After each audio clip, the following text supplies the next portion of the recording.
identity. But then again, can you tell me that's free? They explain to you what your mind should perceive, suggest things they want you to believe, like your skin color dictates your race. They're calling you an idiot to your face, like life is much more simple than that. We're all slaves and the cards are stacked. While we fight over problems we can fix, industrialists turn our kids to addicts. The television does a job, introduce you. The radio's right there to seduce you, keep you locked on the wrong damn track. Cigarettes is just legalized crack. They want you to catch a damn heart attack. They want you to catch a damn heart attack. What? Stop believing in the flag, it's a trap. Cause men rule this world, that's a fact. They don't know, but I'm gonna make it right tonight. They don't lie, but I'm gonna say it like I know. They don't know, that I'm gonna hit them with this shit. They don't lie, that you're gonna free your mind tonight. That you're gonna free your mind tonight. That you're gonna free your mind tonight. That you're gonna free your mind tonight. If you see a man that needs help, then help a brother. If you see a sister on her own, still love her. Cause life is about how you choose to see it. But you gotta teach people how to learn to see it. The planet's been through suffering many times. We propagate many wars many times. The people need to wake up and stop accepting deceit from their own government's deception. You can't blame the people for needing protection from the government's bad reputation. We need to sing a song called Free the Nation. Cause we done had a whole lot of separation. Racism, classism, nationalism, based on keeping people out on the plantation. That's the plan, no doubt. Cause rich people got a plan, no doubt. If you still don't understand and believe that we are all one from the same mother, and respect each woman and man with the same consideration you would like to be given on a daily, then you need to retire so the new generation can take over and show you how to live and govern this place we call Earth home.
It is 0748 Central European Time, May 23rd.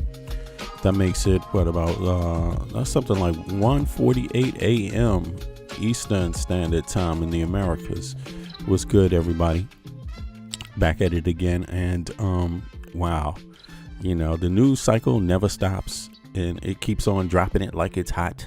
Unfortunately, in a really bad way. Even worse. I mean, you know, sometimes I just wonder, like, is the news cycle trying to copy bad rap? Sometimes I wonder, man, because it's just become like a norm for the news to be worse and just get worse and just get worse and get worse. And you know, I just wonder, like, when folks are going to get totally tired of it in the U.S. and take, you know, I don't want to say take their country back, because this is the country. This is part of their country. I mean, this behavior that you're seeing from Donald Trump is part of American culture, what American people accept. Yeah, it is mediocre. On a Western standard, it's mediocre. On a global standard, it's mediocre. Notice how the Trump administration they always talk about our enemies are going to get ahead of us. Our enemies are going to get ahead of us. That's very telling, isn't it? Isn't that very telling? You know, isn't that very telling? Why would they be ahead of us? Is it because you don't know what the fuck you're doing and you you don't operate correctly? Like, because if they are getting ahead of us, it's because of shit like what Trump is doing, grifting, stealing money. It's because of the disunity that this administration and this party, the Republican Party, sell across the country.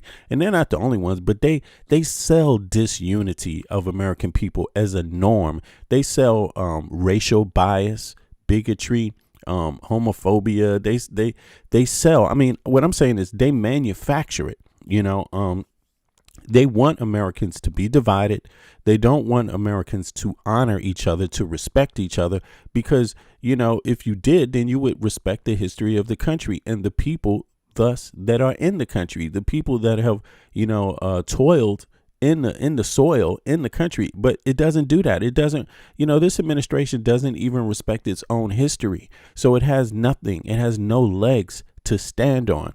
So no wonder China is becoming, you know, more dominant than the U.S. globally. No wonder it's happening under this administration. No wonder this administration is doing the opposite of what other administrations have said. They gave out similar warnings, but they didn't attack their allies. You see, Biden, he didn't try to invade Greenland. Biden didn't think it was funny, to threaten Canada. Biden didn't think those kind of things. Kamala Harris didn't think those kind of things. No. They actually did things different. They gave a warning about Ukraine and security. That's what they did, right? And what it would mean to trade security. They gave warning about, you know, a lot of different things. They even, you know, a lot of people don't seem to realize this, but they even, Trump says it. Trump says the Biden administration didn't support Israel enough. Right, exactly. You see, that's because the Biden administration actually tried to keep Netanyahu in his box to a certain degree, to a degree that the Republican Party talk about all the time and acknowledge. They're saying they're doing things different from Biden. Biden didn't do enough. Right. That's what the Republican Party says. And look at it now, which you got yourself in a war with Iran that you can't win. You see, that you haven't won, that causes another crisis, an economic crisis to American citizens, you know, and this is the Make America Great administration doing this stuff. So instead of gas prices going down, cost of goods going down, they went up for American citizens. But, you know, it's also harmed others in the globe, on the global stage, you know. So, you know, it just makes me wonder. Like, when are American citizens going to get the nuances of their republic, you know, of their democracy? When are they going to get that? Wait a second. You're not going to get what you want if 1/3 of the population doesn't vote. That will never be American victory. When 1/3 of the U.S. population doesn't vote, you simply don't know what Americans think. Period. Those people have chosen to have no say at all, for you to not know their word or thoughts when they don't vote. Right. That's what they decide. And then you have the other 2/3 left. You have people that support what is middle and left type of ideology, right? Which is housing, healthcare, these kind of things, right? Clean water, a decent wage when you go to work, 40 hours of work a week, a decent wage that allows you to afford to live somewhere close to where you work within a, 45 hours distance from where you work, a decent lifestyle, a dignified lifestyle. You know, the middle and the left, that is pretty much what the Democratic Party is. And then what you got out of Republicans is extreme right wing politics. Basically, that's what you got. And people seem to also think, I mean, you know, that's American. Extreme right wing politics is also American. We had slavery in the United States of America. We had genocide, Native Americans who are 1% of the population today. That's Native Americans. They're 1%. They still exist, but they're put to the edges of society to where no one really has to give a goddamn, right? And you're able to walk around with your American flag and never even see an American, and then you get to lie about it, wow, my ancestors came here and did it all by themselves. And then you get to never encounter a Native American in the United States of America. It's not the same way in other parts of the, America. You do encounter more natives because their population is higher. Greenland, for example, you encounter, it's not America, it's Greenland, but it's next to America. You encounter a lot of natives in Greenland. They actually govern Greenland. You know what I'm saying? But in the U.S., you got 1%. And these flag wearing Americans, they just walk around proud. They just totally forgot how the West was won. Just totally forgot about it. Totally forgot about slavery was nothing. Slavery was easy. Hey, by the way, this is what they're selling you today for a job, slavery. And you're supposed to be happy about it. Here you go. Slavery was nothing, y'all. That was just great. That was good times. You got a bed. You got a roof over your head. Slavery's great. They remember they remember slavery from the slave master's perspective. That's a thing in the United States of America. And so we have to accept that right wing governance is part of the American psychology. It's part of who we are. It's what makes us who we are. Yeah, it is. It's what makes us who we are, because we still live under it right now. We still live under it right now. The Confederate flag. Why the fuck are people walking around with a flag of the enemy and trying to claim that it is good? They did not want women voting. I know what I want. They did not want women voting. What the hell? And people are walking around proud of that goddamn flag. It is what it is. The economy is what it is. We have a Dixie economy right now. We have a Confederate economy. We have a Confederate USA right now. The Confederates have taken control over the United States of America. And this is what it looks like. You Japs over there, you niggers over there, you Chanks over there, you gays over there, everybody to your little corners. You Mexicans over there, stay out. Just keep to your corner. That's what we got. We got the Dixie government and shit with, and at some point it will change. But the reason why it is part of the American psychology is because it ain't changing fast enough. See, it's not just a oops. Oops, sorry, I did that. No, they're actually trying to make it permanent. The Supreme Court is literally trying to make it permanent.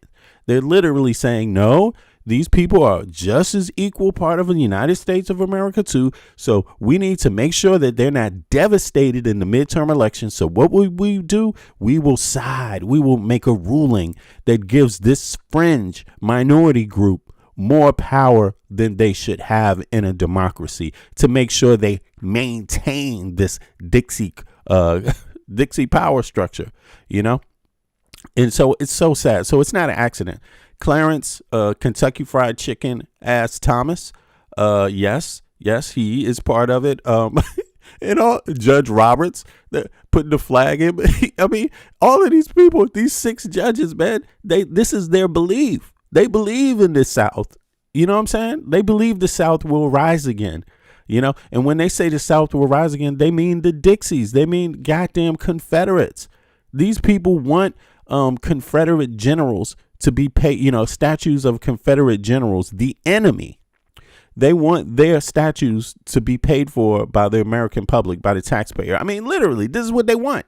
And they're making reasons for it. Is Germany trying to figure out how the taxpayer is going to pay for statues of fucking Hitler, and Heinrich Himmler and all of these motherfuckers? Is that what they're busy trying to do? Is that what they're trying to do? Is Denmark trying to make sure a statue of the Swedish, king is held up and paid for by the Danish taxpayers? Danes and Swedes went to war before, but I mean, who does this? Who does this? You know what I'm saying? Like, where do you do this in the world? You see what I mean?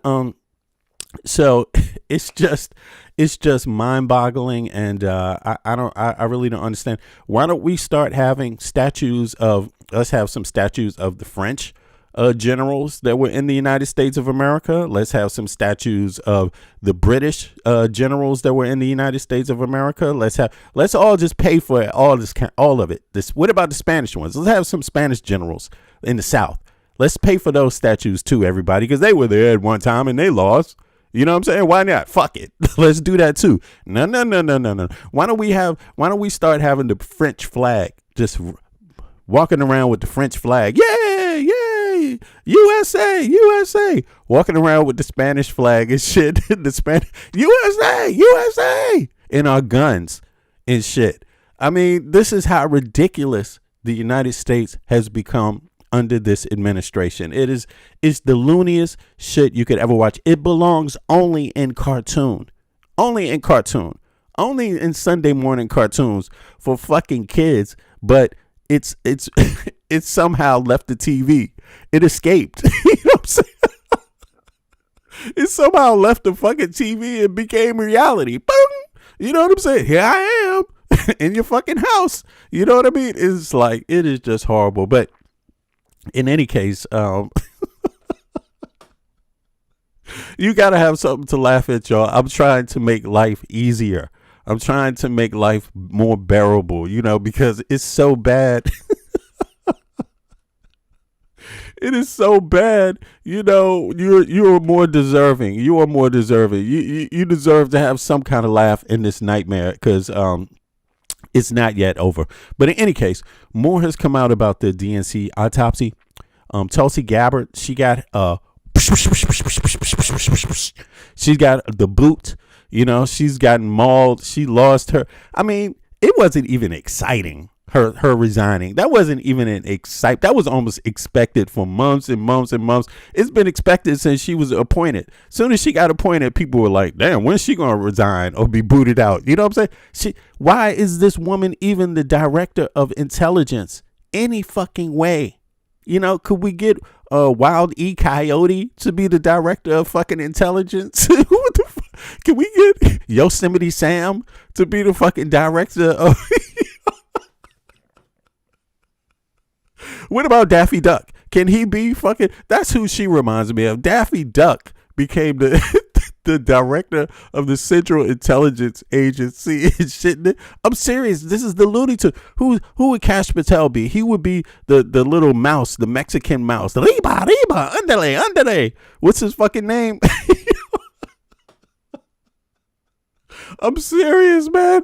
All this shit belongs in a fucking Sunday morning cartoon from the 80s, but instead it has been unleashed on the U.S. government and the U.S. The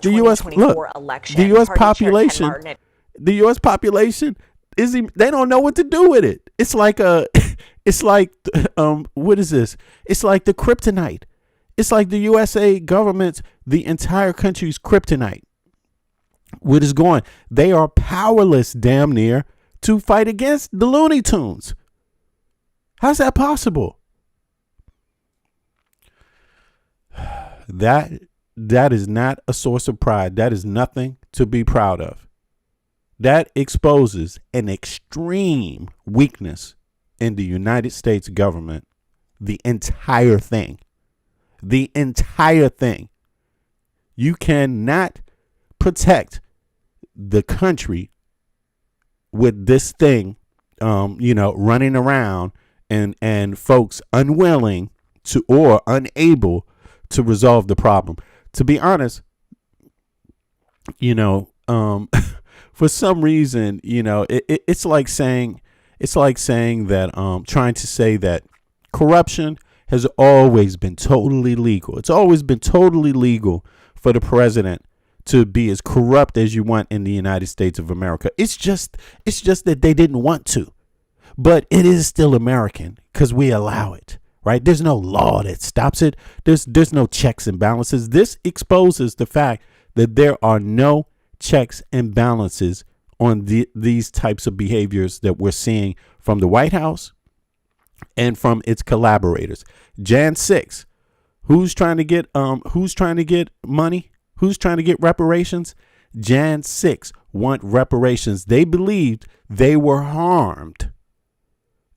The people that invaded the Capitol and wanted to kill Mike Pence, wanted to kill Nancy Pelosi, they believe they were harmed.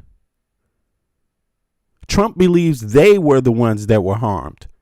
The Republican Party believes they were the ones that were harmed. The invaders, the one who beat the police upside the head and said, come here, you stupid Keystone copper. Fuck you, you bitch. Bow, bow, bow, bow. You and your mama. Where's your head? I'm going to slam your fucking head in this door, you fucking copper. Bow. They were like, yeah, the copper was wrong. They were like, the cops were wrong. Capitol Police had it all wrong, y'all. Capitol Police had it all wrong. What the Capitol Police did was they offended the perpetrators. They offended the Jan 6 rioters. What the Capitol Police should have done is just step aside. Just step aside and you wouldn't be getting sued. There would be no need for reparations for Jan 6. Wow. And then we got Ebola and other loose things running around in the U.S. But let's go ahead and see what's going on. Let's start off with the autopsy here, and then we go right into Gabbart. Under wraps for months, eventually bowing to pressure to unveil the document by other Democrats. But there are several pages without information. Each of the 192 pages includes this disclaimer that says, quote, this document reflects the views of the author, not the DNC. The DNC was not provided with the underlying sourcing, interviews, or supporting. I mean, you know, I remember before the autopsy was released, the kind of criticisms that I heard were actually deeper. They were that the Democrats are trying to hide what was going on with Gaza, right? With Palestinians, that they were hiding it, that they were hiding how that affected their position. Kamala didn't speak out enough about Gaza and Palestine to where that affected the outcome. But inside of the report, there's no mention of it. So that obviously, is there something to be restated about that logic? Like, yeah, is there something to be adjusted about that logic now? And I think that's one of the things we got to look at. It's okay and it's perfectly fine to criticize because you need constructive criticism. Everybody needs that, right? But how do you adjust when something doesn't turn out the way you actually think or thought in retrospect? How do you adjust? Is it a responsibility to adjust, or is it a thing that is more like, no, I can just repeat this cycle again and again and again and call for others to adjust? So, yeah, but in any case, it's just a thought. It's just a thought. I'm not saying that policy shouldn't change or move. I'm just saying that was an actual criticism about the report. People claim that the reason why they were hiding it is primarily, like, people were saying the number one reason was the issue with Israel and Palestine. So, but it turns out there's a whole lot of other things that resonate with people in this too. I'm just curious. Data for many of the assertions contained herein, and therefore cannot independently verify the claims presented. Let's bring in disclaimer. What's the point? On every page, let's bring in CBS News political director Finn Gomez, who is in New York, where President Trump will be in later today. So, Finn, I mean, to Errol's point, like, this is supposed to be a postmortem on what the Democratic Party got wrong, what they need to do going forward. The report can't even get it right. How are voters supposed to have confidence in the party moving forward if there are factual errors, if there are misspellings? Yeah, there's misspellings. There's errors riddled throughout the nearly 200 pages of this memo. However, there were some interesting takeaways as well. You know, I think the document, which was unexpectedly released just yesterday, lays out at least partial blame of Kamala Harris's 2024 defeat on President Joe Biden and his political operation for not doing enough to elevate her before her matchup versus Donald Trump in 2024. There was no mention of President Joe Biden's age, which, as we know, was a significant factor. Yeah, exactly. That's another thing. There's no mention of the age. I also, like, what do y'all think about that? You know, let me know what you think about that. Me, myself, I wasn't a person who cared about Biden's age. To me, I saw that as a Republican independent talking point, like not something that came naturally from me. In fact, it didn't come from me. I didn't understand why people cared about his age, because I thought there's something called ageism. That is, when you see a person's physical age, you make a mistake into thinking that that means intelligence or thinking ability, and it simply doesn't. You see what I mean? There's a lot of people that may not be able to walk, that well because of their age, or may get tired a little bit because of their age, but it doesn't affect their job at all. You see what I'm saying? So I wasn't, too caught up on Biden's age. I was caught up on, because obviously he was old when he was elected. I mean, come on. You know what I'm saying? If age is going to be an issue, why did you fucking elect him 4 years before? You see what I'm saying? Like, come on. You really trying to tell me that, you're really trying to tell me that 4 years difference, right? That's where you noticed he was old? Nah. I noticed he was old the first time around, but I liked Biden, and that's why I voted with him. Similarly to how you noted how people looked at Trump's physical ability, and they said he's not that old, but he's crazy as fuck and insane, so I will vote for him. You see the difference? People don't really care about your physical ability. And you shouldn't. It's not your physical ability that's really going to count here. It's not like you need someone that's going to slam a basketball. You don't need someone that's going to run the 10 mile or whatever, 100-yard dash. That's not what this is about. This should be about your brain and your leadership ability, how you lead. And I think, but one thing I do recognize here, though, is that it's very simple. Biden was too old, right, to run a second time. And he felt that way, obviously, or maybe he didn't feel that way, but he probably should have felt that way, because the thing is that it is a fact that Kamala Harris didn't have time to run her campaign. She didn't have a normal campaign. She wasn't afforded a type of campaign that Trump was afforded 3 times. She wasn't afforded the type of campaign Trump ran 3 times. She wasn't even afforded that once. You see what I mean? As the first woman vice president in the country's history, she wasn't afforded what Biden was afforded. She wasn't afforded what Obama was afforded. She wasn't afforded what anybody else pretty much was afforded. I mean, so she actually got a bad luck, to be honest. She got some bad luck there. Because J.D. Vance don't have to worry about that. Nobody's asking, is J.D. Vance going to have to run for office? He won't even have to run for office. J.D. Vance will become president before the 2028 election, pretty much, unless they're all impeached, which Congress doesn't seem to want to do, because Congress is pretty much paid off by who? The richest people on earth. And who are they? Elon Musk and Peter Thiel. So they want their way anyway. They want one of their people to be the president anyway. OK, and there's pretty much nothing you can do about it. If you're an American that is on Facebook all day or on, social media all day, and you don't have shit up about yourself personally, YouTube, same thing, then you're not going to do anything about it either, because you're not willing to sacrifice anything. You know what I mean? To make a change. You see what I'm saying? It's like this kind of what do they call it? Keyboard warrior shit. It just doesn't work. You need to really get outside and get out there and take a stand on these matters, because if you don't, no one's going to care about what you think.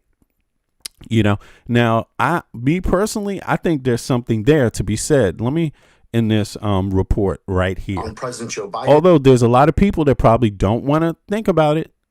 Even people that say they wanted the report released probably don't want to think about this, and it depends on whether they were really. See, a lot of people want to criticize, but they don't want their prejudices to be shown in their criticism.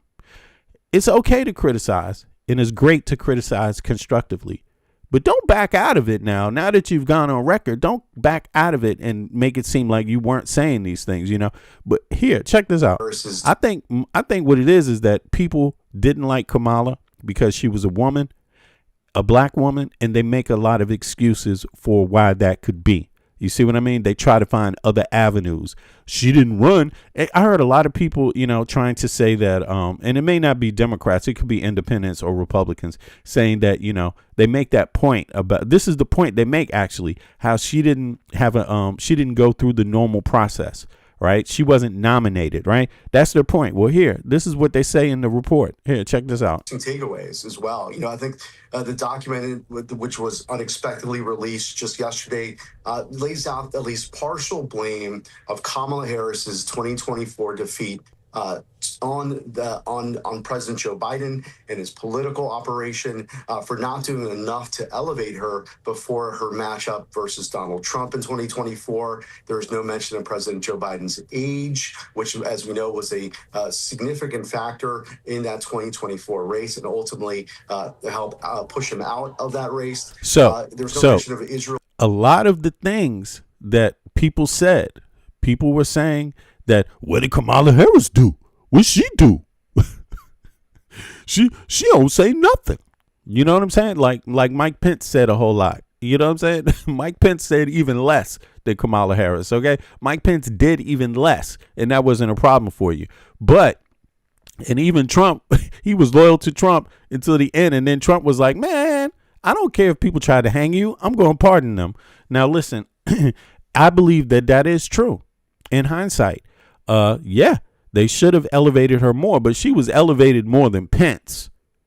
She was definitely elevated way more than Mike Pence ever was.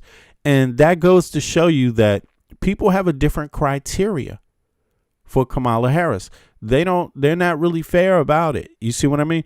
Now, whether she was elevated enough in hindsight, given the fact that Biden didn't run, he stepped down from running. Yeah, that's also true. He didn't elevate her enough, because if he had elevated her enough, that might have been enough to span across the gray areas, the doubts that people had, or the lack of information that they had about her.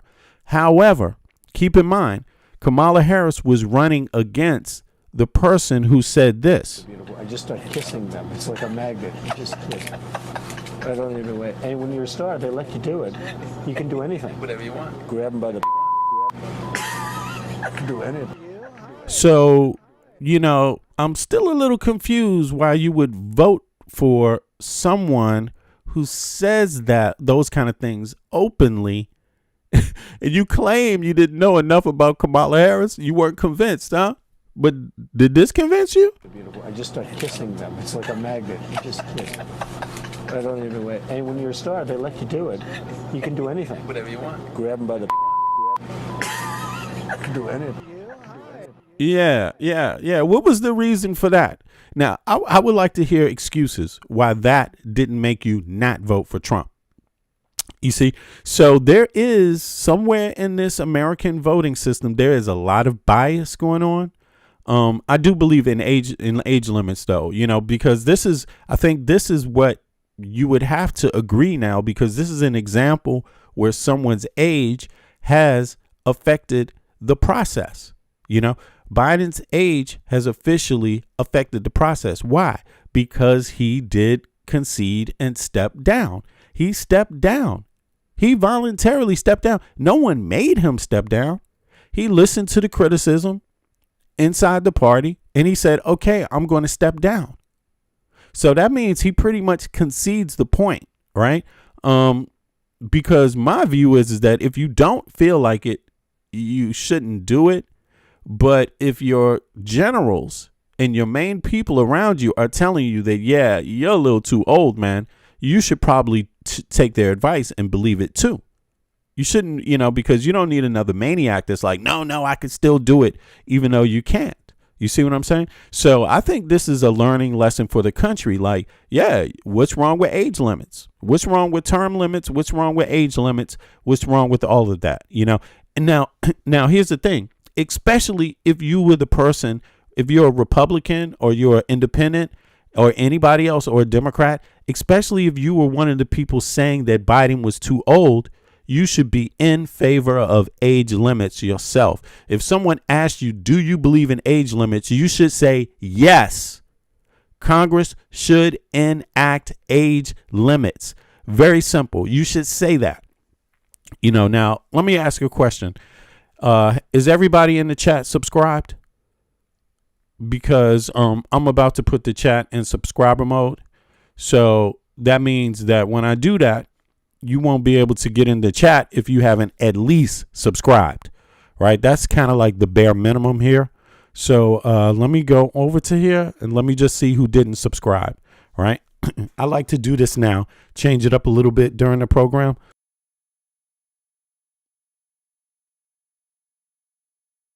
I notice on YouTube, people tend to spend a lot of time in chats that they don't actually support. You know what I mean? And they might like it enough to be in the chat themselves, but they don't even bother to subscribe. So let me see here. Let me just go over to here and put it in subscriber mode, and let's see who didn't subscribe. I'm going to put it. If you haven't subscribed, it's going to take you 5 minutes to get back in. So there you go. So let's see. I like to learn a little bit when I do this podcast, learn about how people think, how people roll on the internet. So if you subscribed, it didn't affect you. You're still in the chat. But if you didn't bother to, your opinion is going to be filtered a tiny bit now. Okay. So let's see here. Now, you should be in favor of term limits. I'm in favor of not term limits, age limits. I'm in favor of it. I don't think it's ageism. I think there's something that needs to be done. And I don't think it needs to be a number necessarily. But yeah, maybe it does need to be a number. Maybe it needs to be like, maybe it needs to be like if you're old enough to retire, 70 years old, maybe should be the limit, right? And once you're 70, you should not be able to serve as a U.S. president. Maybe that's it. And why I say that, because, there's a lot of other Americans that can serve. You can't claim that there's only one Biden in the U.S. You can't claim that there's only one Trump. You can't claim that there's only one Kamala Harris. No, this is 350 million people, the population, right? So there's a lot of folks that, you see how many folks wasn't even subscribed? There's a lot of folks that can serve, right? There's a lot of people in the ranks, moving up in the ranks, and that is a good thing to utilize those people. So none of these people are gods. Trump's not a god. Biden's not a god. Okay, none of them are gods. Kamala Harris is not a god. You see what I mean? So she's a symbol of what the party represents. And if she's a symbol of what the party represents, that means there's more to come. You see what I mean? Just like Trump. If he's a symbol of what the Republican Party represents, you can expect there's more people like Trump. Very simple, So, but in any case, let's hear some more. Or Gaza, it was a major issue, is a major issue that has divided the Democratic Party. And there's also been, as you mentioned, controversy over the release of the memo and how it was released, with some Democrats like Congressman Seth Moulton, who have called for Ken Martin, the DNC chair, to step down. Others that I spoke to, some DNC members have defended him, but they all acknowledged that it was a pretty sort of sloppy unveil, and Democrats should be more focused, they say, on what matters most, and that's the upcoming midterms. Yeah, and I think affordability was only mentioned once, and former President Biden also barely mentioned. So, so you could see the report. It may be the report. I would say this: if you thought they were hiding something in the report, and that is why they didn't release it, nah, I don't think so. I don't really think that. I think the report itself shows that there's a lot of stuff they didn't mention in the report, which can only mean two things. Either they weren't as big of a deal in the electorate in terms of how many people turned out and voted as some people thought, or it means that they were so concerned about it they didn't even bother. They just kept it completely out of the report. So, whichever way you want to look at it, I think people need to be rational, though. You need to understand, if you are a one issue voter, you're going to get more suffering. If you're a one issue voter in the United States, you're going to get more suffering. Look at African Americans, for example. Palestinians should pay close attention to African Americans and how they vote, and other people that are single issue voters should pay very close attention to African Americans, because African Americans are middle class and poor in the United States of America. That's what their demographic largely represents. That means the things that affect middle class and poor people affect African Americans, right? Largely. Outside of the, hey nigga, come here, I hate niggas. Outside of that one thing, the rest of it is pretty much the same, right? Now, when you look at how African Americans vote, if African Americans voted for reparations or nothing, Trump would win. Republicans would win every time, even though Republicans hate them. Republicans would win every single time if African Americans said reparations or nothing. That's what happened this time. Look at a lot of the people that said we're not going to vote Democratic unless they start speaking about reparations. Why would you support Trump if you care about reparations? And the same thing for Palestinian people, Palestinian Americans. Why would you vote for Trump if you cared about Palestine? I mean, that's making me scratch my head. You know, it's just making me scratch my head. The same way that when an African American says, I'm for reparations, and then goes and votes for Trump, that makes me go, what's wrong with that? What is that person missing here? Like, because Trump hates you even more. You know what the fuck? And you pull that bullshit. You pull that bullshit. What the hell sense does that make? That makes no sense. That is suicide. That means, you know what? Fuck reparations. I'm willing to risk it all. I'm willing to risk my mama, my daddy, and my cousins and everybody losing everything just because they won't say reparations right now. Yeah, that's that suicide vote. And there was a level of Arab Americans, Palestine. I suspect it's more Arab Muslim Americans. There's a segment of them that got suicidal with their vote too. They said Palestine or nothing. Yo, she didn't do what we wanted about Palestine. She should have spoke up more about Palestine. I'm voting for Trump. That's what I'll do as a solution. I'll vote for Trump. Trump wants you all dead. You didn't understand that? You didn't know that already? That's baked in the cake. That is baked in the cake. You know, man, I just really listen. You gotta know how to navigate the political thing. One issue voters. You better learn. But you don't have to learn. But you should care about child care too, not only reparations. You should care about elder care too, not only reparations. You should care about access to hospitals, universal health care. You should care about universal education, not just reparations. You should care about all those other things and reparations, just like Palestinian Americans and Arab Americans should have cared about all those other things and Palestine. You see what I mean? Not Palestine or none of those things. Because let me tell you, Trump wasn't going to give you shit about Palestine. He hates them. Okay? Trump hates Arabs and hates Muslims. That is what he sounds like every day of the week, at least. Okay? So Kamala Harris doesn't sound like she hates you. Joe Biden doesn't sound like he hates you. I'm just saying, think about it. One issue. Just think about it. Somebody said, I just want to illustrate something here. Here. I don't understand some people in the chat, man. You guys, man. Someone said, I have to show it because I don't even really want to repeat it myself because sometimes it gets a little boring. But look at what this person said. Look at the language that person uses, right? And now let's go over to the person's channel. And let's just review something here. I'm just curious myself. Sometimes I like to see what I like to see who puts into. You see this? Here we go again. You see nothing on their channel. Nothing. That's the person that wrote this.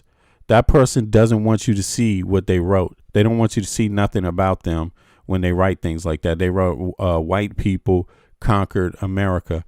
Well, if you see them as white people, if you didn't see they was killing each other, you missed that part. You missed the part, huh? You didn't see that one either. You missed the part. Yeah, now, Europeans, I don't know what the hell he's talking about. Certain colonial Europeans conquered America. Yeah, that's true. But just white people in general, I don't know about that one. But they did institute racial laws, color laws. They instituted that. You see what I mean? But they didn't just colonial nations didn't just conquer America. Spanish too. You know what I mean? There was some and when you start saying white, there's some other things in there also. Spanish and Portuguese conquered America too. I think it's more clearer to say it like that, because when you say it like that, it actually is more pinpointed. You see what I mean? It's more accurate. Different colonial nations had different effects on America and played different roles. You know what I'm saying? And when you're talking about white people, you're talking about even a broader group than just colonial, than Western European countries. You see, that's the issue there. So you got to kind of wonder. But I think it's better pinpointed, like you said. Portuguese, Spanish, different kingdoms played a role in the United States of America, if that's what that person means. But yeah, but there's also some other dynamics there too. Like they fought each other. They fought each other for this piece of land. They was like the Spanish and the Brits were like, or were like, oh hell, fucking no. You're not going to just come and conquer this place. We gonna conquer it. Fuck you. I mean, it's crazy. In the French, you know what I'm saying? It's a lot of different elements in there. And then natives supported different groups. You know what I'm saying? Natives. I mean, so, but listen, it doesn't have to be all or nothing. This is part of the human story, and people can be humane. At some point, you have to stop having this all or nothing thing. I'm stronger than you, therefore I am right. No, that's not how it works. Might is not always right. Sometimes you use might and then look at what you got. Look at the American mindset. Look at what it created. Look at the American mindset. Do you think that Americans are mentally stable? You think that the descendants of the colonialists in America, how do you think their mind is doing right about now? How do you think the descendants of the slaves, are doing? How do you think their mind state is right now? How do you think anybody's mind state is? Do you think they make a lot of excuses every day to just exist? You see what I'm saying? Because no matter what, you can't make a brutal act of savagery correct by just trying to make it disappear. That doesn't change it. You see what I mean now? And I'm telling you, just like when you look at the effects, I said this many times now, you look at Frantz Fanon's writings and he talks about the effects of colonialism on the African mind. He's talking about Western colonial nations' effects during their, rise. The effect of Africans, what it had on their mind. Yeah, but you need to take that concept, that breakdown that he did, and do it on the descendants of Europeans in America, and ask, what was the effects of that on their minds? Do they have healthy minds? They're sitting there trying to justify why they're there every single day. And what they do to justify it is these little actions like ICE, put ICE out there. Who's legal? My ancestors came legal. What the fuck? Literally, it's craziness. It's craziness. This is what comes out. Crazy shit. They spend their whole time trying to justify a wrong in their brains. And not just a wrong, a series of wrongs for hundreds of years. They're sitting there trying to justify why it's okay that women didn't vote and that it didn't matter. Women couldn't vote. Who cares? They don't deserve reparations. African Americans couldn't vote. They couldn't own land. Who cares? That doesn't matter, man. And they make excuses for it in their fucking head. Yo, that's crazy. That is crazy. So don't ever forget that. You don't hear Europeans, you don't hear Danes in Denmark having these little mental acrobatics. They speak their native language, Danish, in Denmark. You don't hear them making these acrobatics up in their head. Americans, descendants of colonialists in Americans, most of them don't speak their native language at all. Most of them just speak English. You know what I'm saying?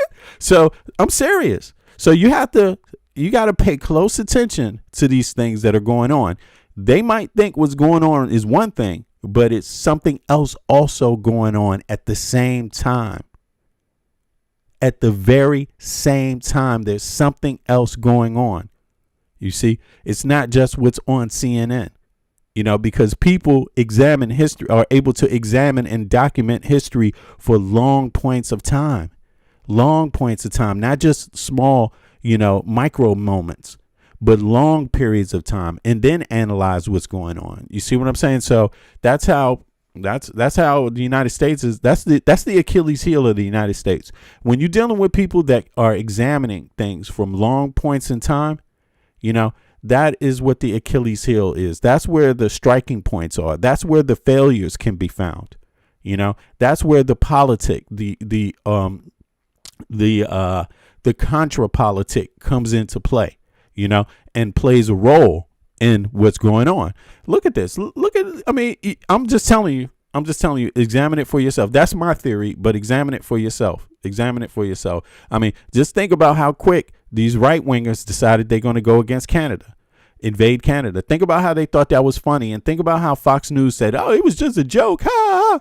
Think about how they talked about Greenland. Think about what they're doing in NATO, and then ask yourself, why? What is in their mind that makes that okay? You see? Yeah, exactly. Why did they do that? Why are they doing that? See, so they're living, they're like, what do you call it? Bipolar. Basically, a lot of the descendants, historically speaking, a lot of the descendants of colonialists in America, they are bipolar. They flip from, justification to justification. On one hand, we built it, we took it, it's ours, we're one people. We're white Americans. Yes, it was ours and nothing went bad. That's just the way of the world. And then on the other hand, they're willing to attack their own counterparts across the world, threaten their security. Okay. I'm just saying. And how can a party fix itself if it can't identify the issues? Let's talk about Republicans, though, Finn, because it's a big campaign weekend in Texas, leading to a runoff for the Senate seat there. President Trump has weighed in. He's endorsing Ken Paxton, but the incumbent is John Cornyn. Awkward. What are you expecting? Yeah, awkward to say the least. Yo, look, that abstract says it's still better than it ever was for people with nothing to work hard and carve something out of the world for themselves. I just think your statement is proof of what I'm saying. That's all. I don't think you really thought about it much. There's hard work, and then there's work that makes sense. Okay, so you do it. Of course, everyone's free to walk the earth with their own vision of what is happening. That's part of life too. You see what I mean? But I'm just offering something that might make navigating a little bit easier if you just think about it a little, but hey, it's all good. Look, it's all good. These are the last few days before this highly anticipated matchup in Texas between these two Republicans. Does President Trump's endorsement have significant sway and influence here? Yes, absolutely, especially with that Republican base. We saw that effect just earlier this week in Kentucky in that primary as well. This is already the most expensive Senate primary in history. Upwards of $130 million have been spent here. And so there's just a lot of attention. You see that? So now this one is already outdoing Kentucky. You see? This one is already outdoing Kentucky, the Texas Republican primary. So you see, this is a data point. That wouldn't be happening if the state of the right wing wasn't really worried. They're spending loads of money to prop this group up. You see, a lot of money is being spent. And I'm curious about who's funding it. Let me see here, because we looked at Kentucky's race that just is expired 2 days ago, right? So the guy who signed the Epstein, who wrote the Epstein discharge petition, that's the one that got the vote on the floor to get the Epstein files released. Yeah, the guy who authored that, Messi, he's been outed now. AIPAC and Israeli lobbies, multiple Israeli lobbies, they supported his opponent because he's often talking about the influence that Israel has. Now, think about this. People have said that Epstein was likely a Israeli spy having an operation, a honeypot operation in the United States. That would mean, if that's true, that would mean Israel had an operation, a spy operation ongoing across the United States for over 2 decades, maybe 3 decades, right? That means that's illegal, by the way, in case you don't know that. That's illegal. That means that if that's true, that means we've been funding the Israeli military at the same time they've been running operations in the United States of America that have people killed, people murdered, people sex trafficked in the thousands, collected information on congressional members, presidents, would-be presidents, things like that. That, I'm sorry, but if you don't see that could be the biggest problem that the U.S. faced, if you don't see that, I'm not saying that there's not other governments. Russia's running spy operations too. It sounds a lot. Epstein sounds like Russian and Israeli psyops, merging. That's what they sound like. So, and look at Trump. He seems to be supporting both. He seems to be supporting Russia, and Israel, in an unexplained way that other presidents don't seem to understand. So I don't know. It's just something to think about. It's just something to think about here. If you want all that money, I'm curious. Let me see something. Let me see who's spending the Texas election. Let's just look at that right now and just take a look and see what it says here. What PACs are financing the Republican Party primary in Texas, and who spent the most money on who? Let's see here. I'm curious about that, right? And it's not over yet, so there's still more money being spent.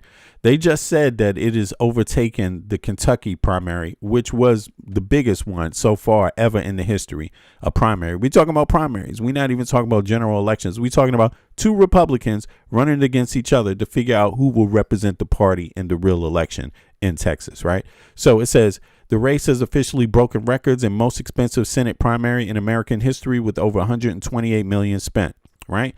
The establishment and business faction backing John Cornyn. Okay, so John Cornyn, right?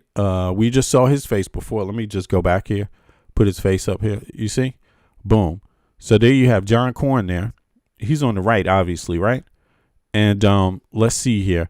The faction represents. Did I get that right? Hold on. Wait a second. Did I get that right? Is Cornyn on the right here?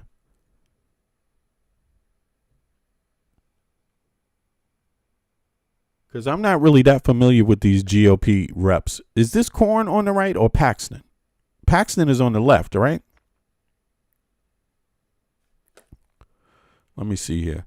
Yeah, Paxton. Okay, I got it right. I thought I had it right. Yeah. Okay. So sorry about that. Now it says, let's see here, backing John Cornyn. Okay, he's on the right. Now, the faction represents traditional Texas business executives, oil tycoons, and institutional Republican donors. The primary goal in 2026 primary is to keep John Cornyn in office. So they want to keep him in office. Texans, conservative majority, super PAC, who they are backing, John Cornyn. How much is raised and spent? They have raised and spent tens of millions of dollars, making them the heaviest hitting outside group in the primary. Who is funding them?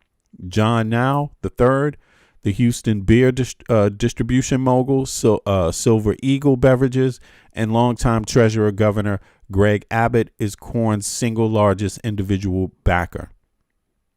Damn.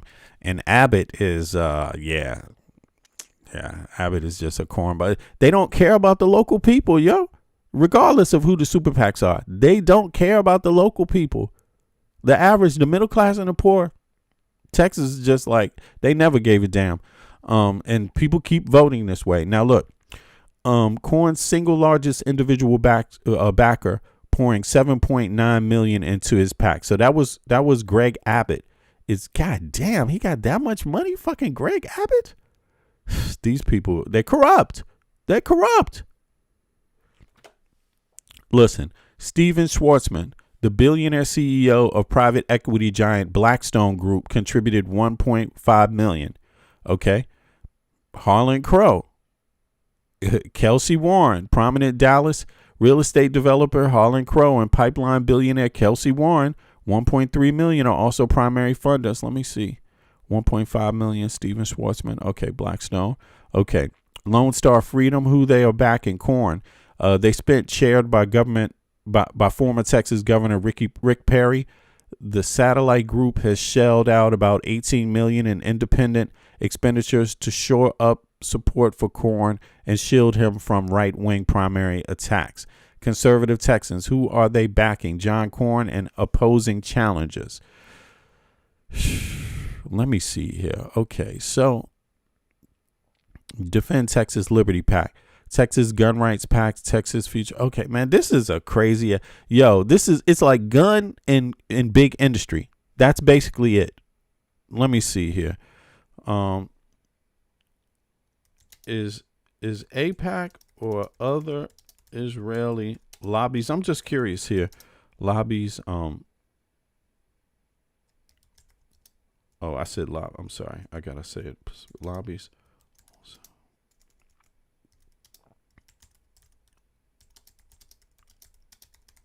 With whom? I'm just curious. Let's see here, and then I'm gonna get back to. Okay, it says AIPAC, the American Israel. Now, I've been saying this for a minute. It's not good enough to just follow AIPAC and Israeli lobbies. That's not good enough. If you're just doing that, that's also kind of like problematic, because there's loads of American corporations that don't give a fuck about the American middle class or poor, like straight up, like just to be honest. So that are not focused on the average American. There's loads of PACs that do not care really about the lifestyle and how well the average American is doing. That it would be the middle class and the poor are the average, right? Now, yes, AIPAC, American Israel Public Affairs Committee, and its affiliate Super PACs, United Democracy, UDP, are heavily involved in Texas elections, though their footprint in the highly public 2026 Republican Senate primary, John Corn and Ken Paxton, is vastly different from their strategy in other Texas races. Here's a breakdown of exactly how AIPAC and the pro-Israel lobby operate in Texas, who they are backing, and why. The Senate primary, why AIPAC is not spending millions on Corn versus Paxton. Unlike local Texas donor wars, where oil billionaires are fighting establishment PACs, AIPAC has not launched massive multi-million-dollar attack ads campaigns in Corn versus Paxton runoff. The reason: both John Corn and Ken Paxton are fiercely, vocally pro-Israel. So that kind of tells you right there that this kind of, it also gives credence to a lot of the criticism people give to AIPAC or the Israeli lobby, and that is that they don't fund for, they fund against. And so if there's no one they can fund against, they don't have a large footprint. It's usually where they want to lobby against. That's where they're putting their money. So in this case, in Texas, they both fiercely support Israel. What is that about? Is that about oil? Is that about the oil lobbies? What is it about? But it's just something to pay attention to. Now, let's go on. I want to hear a little more about what they're saying here. Actually, and so there's just a lot of attention. I did speak to some Republicans who are a little bit nervous about Paxton's political baggage. Remember, he was impeached by the Texas House. He was under federal investigation. But his supporters say, look, he's run statewide before. He's won statewide before. And remember, Errol, Texas seems to be all about money, basically, right about now. Yeah, Texas seems to be all about money. Now, let's go on. There's something about Gavin Newsom here. I just want to peep this and see what they're talking about. Gavin's been in the news lately, so let's see. but it's important to take risks for democracy, and it's important to fight for democracy. And that is exactly what Governor Newsom did. So we are honored to have Governor Newsom from the great state of California to talk to us about what's happening in the country and how we can solve it. Governor Newsom? My one member of the family. How are you? Good. Good to be with you. Great to be with you. Well, maybe we should just start fresh here. Start fresh.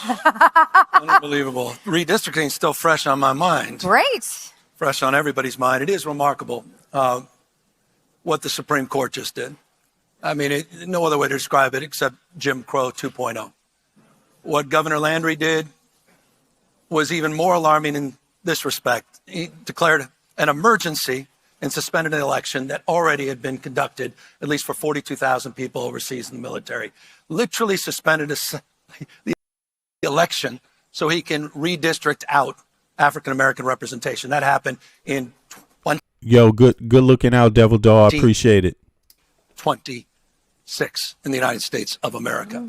What happened in Tennessee, what's going on in all of these other southern states. So, you know, my state of mind is very much on this unfinished work that we have in front of us as it relates to redistricting and waking people up from this somber, this sort of, you know, shock and awe, this overwhelm every day, being overwhelmed by another headline and another distraction. But what lies underneath in terms of what's holding up our democracy is in real peril right now. Speaking of peril, we just have the news, just in the last day or so, that the Trump administration settled with itself. Essentially, Nothing. Trump's Treasury Department negotiated with Trump himself over a $10 billion frivolous lawsuit to give a $1.8 billion taxpayer-funded slush fund, I would just call it a slush fund, that will pay out to his allies who were involved in the insurrection. So, just Penny, for your thoughts on that topic. So, you know, on my thoughts are like this. People should be very concerned because Trump, it looks like Trump is paying these people to harm the upcoming midterm elections in certain states. That's what it looks like to me. You don't give money for nothing. You see what I mean? So to me, it seems like they're trying to rile up that same kind of kick in the Capitol door, you know, so maybe he's trying to get people to go down to southern states and kick in their national Capitol doors. I mean, not national, their local statewide Capitol doors if the elections don't go the right way. It seems to be like it's election interference. Just like, I'm sorry, whatever you want to call it, the Capitol riots, Jan 6, that was definitely election interference. So regardless of who you support, it was election interference by definition. Okay, they did it because they had a problem with the election and they wanted people in the Congress to change the results. That's election interference. And they committed violent acts and they tried to threaten people into changing their minds, into making a political decision regarding the elections. So that's textbook election interference. So I'm just thinking this is what he wants them to do. You know, he wants them to commit violent acts against other American citizens. He wants them to commit threatening acts, to do things, make bomb threats, stand around with their guns on the street, you know, harassing people, you know, just trying to intimidate people. This is what it sounds like to me. But let's hear what Gavin says. Well, it's exactly why our founding fathers lived and died. I mean, it's a hell of a thing, the 250th anniversary, where literally this declaration was conceived to stop this kind of corruption, this waste, and this fraud. This is, I mean, it's so alarming. 17, by the way, not 1.8. It's 1776. Joke's on you, I guess, or on all of us. This is a corruption story. Plain and simple. Trump administration's a corruption story. It's the great grift.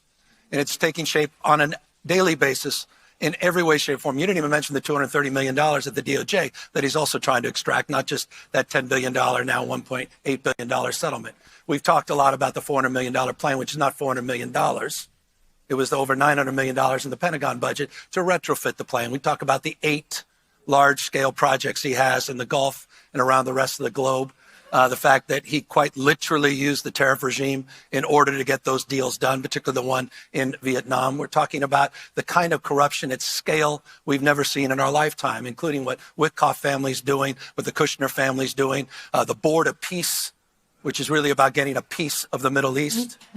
All of this happened in plain open sight. You saw last week, and the fact that finally he's delivering on the cell phones, another part of the grift. The good old days when it was just about watches, $100,000, sneakers, $60, and cell phones. This is happening at a scale we've never experienced in our lifetime, and he's just winding up. And where's Congress? Where's Johnson? Where is Thune? Supine, completely complicit in all of this graft and all this corruption. Where are institutions? Also rolling over, also selling out with respect, as you know, and I know I've offended people. I've got a Patriot site, which in and of itself should be reasonably offensive because it mirrors and mocks a little bit of what Trump's doing, but we sell knee pads. And by the way, the last ones sold out. New ones just got in, but they sold out because our universities, remember that, were selling out. Our law firms were selling out. Media's selling out. All those settlements.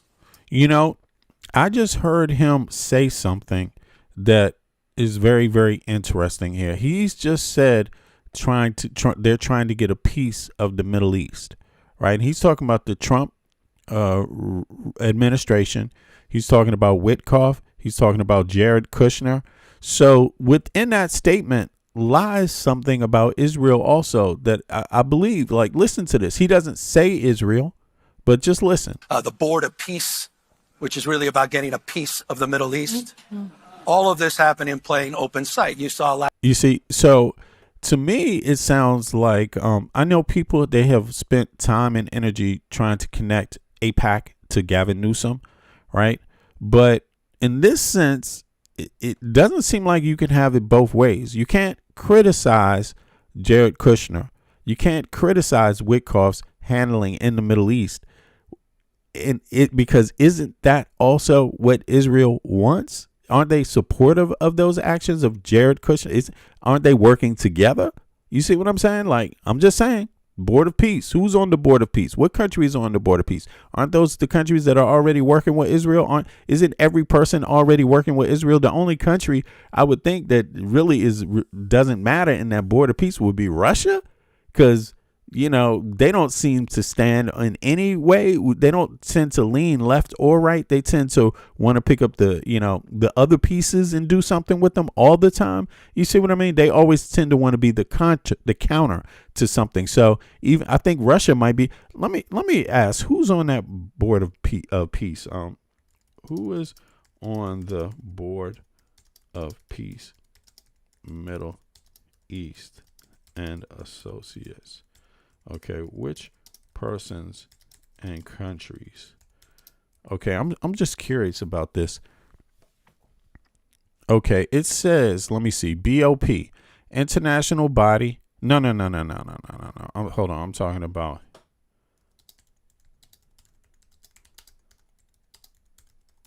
Yeah, let's see here. Yeah, I didn't even know there was an actual. Okay. Right. It is. Okay. Under International Body Council 2803 Acts Central, Donald Trump serves as the permanent inaugural chairman for life of the organization. The board's operations are divided into specific executive leadership groups backed by expanding coalition of participating countries. The core executive leadership. Okay. Let's see here. Donald Trump, Marco Rubio, Jared Kushner, Steve Witkoff, Robert Gabriel Jr., Tony Blair. Okay.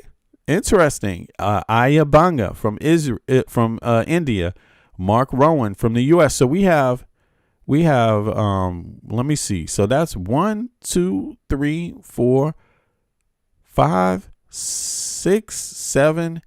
seven Americans, one Brit, and one Indian, right? Indian national, Indian USA. Okay, Ayabanga is a dual citizen, by the way. So it's Indian and U.S. So that's okay. That's interesting. The Gaza Executive Board subset focuses specifically. Look, I'm going to show you what I'm reading here, just so you can understand this. And again, I'm not talking about how you can interpret it. I'm just talking about what are the base facts, right? The Gaza Executive Board subset focuses specifically on directing the ground level administration of Gaza. The National Committee for the Administration of Gaza, led by Ali Shaf, it is headed by, Nikolai Moldanov, Bulgaria, appointed as the High Representative for Gaza and Director General, former UN Special Coordinator for Middle East Peace Process. Okay, who else? Hakan Fidan, Turkey. Okay, Ali Thawadi, Qatar. Hassan Rajad, Egypt. Reem Al Hashimi, UAE. Sigrid, sometimes these names and these nations keep popping up in a lot of things. Sigrid Kaag, Sigrid Kaag, I'm sorry, from the Netherlands. Let's see here. Yakir Gabbay from Israel, Involved nations, countries. While Trump extended invitations to over 60 countries to participate in the broader board proper, roughly 25 to 27 nations have officially signed the board's founding charter. Under rules established by the administration, countries maintain active membership or secure permanent status by contributing $1 billion to the Gaza Reconstruction Fund. Okay.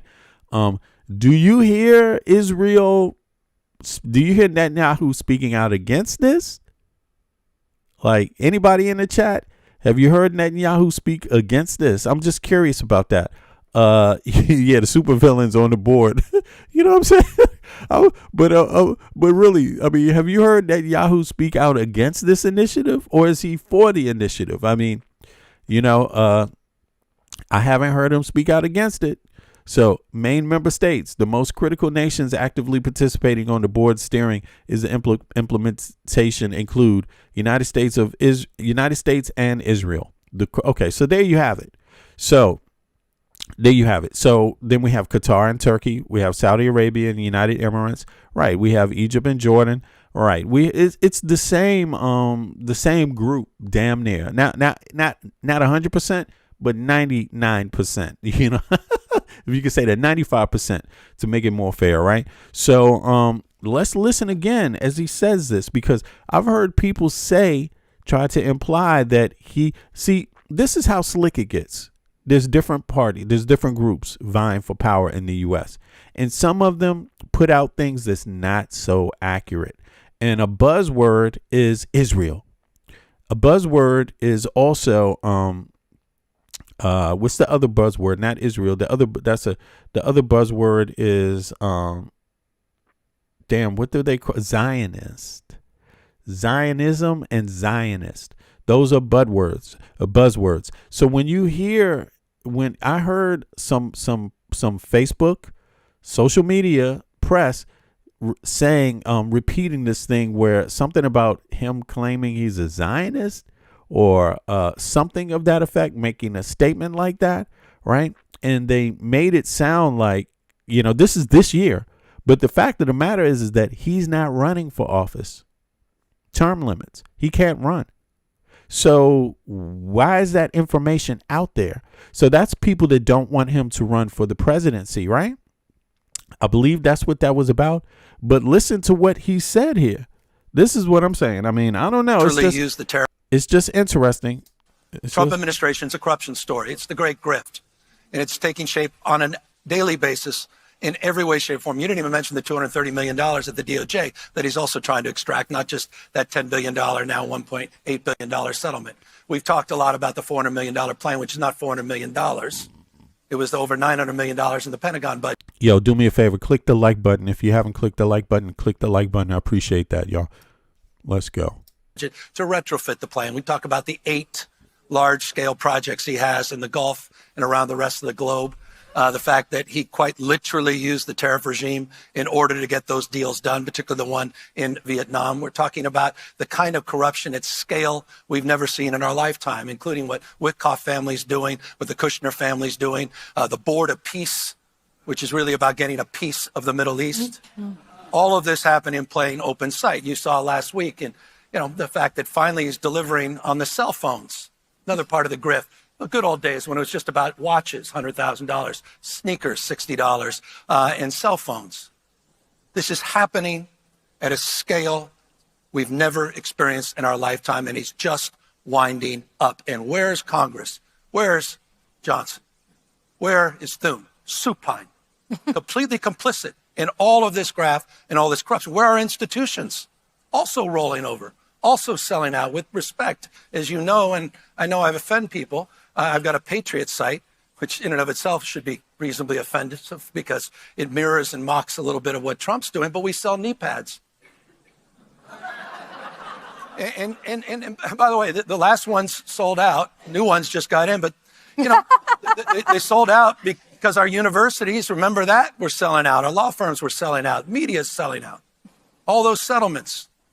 You got, and the corruption is, what Brendan Carr is doing. What he's doing with the Tenga deal. Nexstar, $6.2 billion. Going to get 80% penetration in our household markets. The cap was 39%. Brendan Carr saying he didn't like the war coverage and is considering now investigating certain media outlets. This is all happening on our watch. Society becomes how we behave. We have agency. We have a responsibility. It's just like the issue of redistricting. We could have decided to write an op-ed. We could have decided, hold hands, have a candlelight vigil, win the argument. These guys are ruthless on the other side. Trump's not screwing around, and nor can we. Yeah, it's uncomfortable fighting fire with fire. Yes, we all want the better angels. Yes, we want the Sorkin sound and music, a little West Wing. I do. But we'll lose our country. We will lose our country. You saw today, what is the President of the United States spending all his time on? He had a big press conference about the new design for the ballroom that he promised would be private in terms of its contribution. Now he's asking $1 billion of your taxpayers' money. You saw what happened yesterday with Hexit. It's in the middle of a war, 80 days in the middle of a war. So what does the head of the Pentagon do? He goes out there and campaigns in a partisan campaign for someone that didn't do the bidding of the president. This is happening in real time. It's happening on our watch. Again, society becomes how we behave. For things to change, we need to change. You need to change. We all need to change and call this stuff out. Regardless, right? I think one thing I'm getting out of this, I like Gavin Newsom a lot, and I like where he interjected himself, when Trump started all this bullshit when he got elected. He's been speaking out against Trump the entire time. He's been one on the, tip of the spear pretty much, right? Not the only one, but one of them, right? But I think it's worth noting that, he has spoke against this deal, this, taking part of the Middle East, this quote unquote, turning Gaza into a resort, this kind of thing. He's spoken out against it, and he's spoken out against the grifting. I'm just curious myself, if he's appreciative of Netanyahu, what his position is on Netanyahu. Let me see here. Let me just sum this up. I'm going to play some more about it, about Gavin Newsom's words here. But wait 1 second. Let me see here. I want to see what Legacy Media had to say about his talking points here. But let me see something. Has Gavin Newsom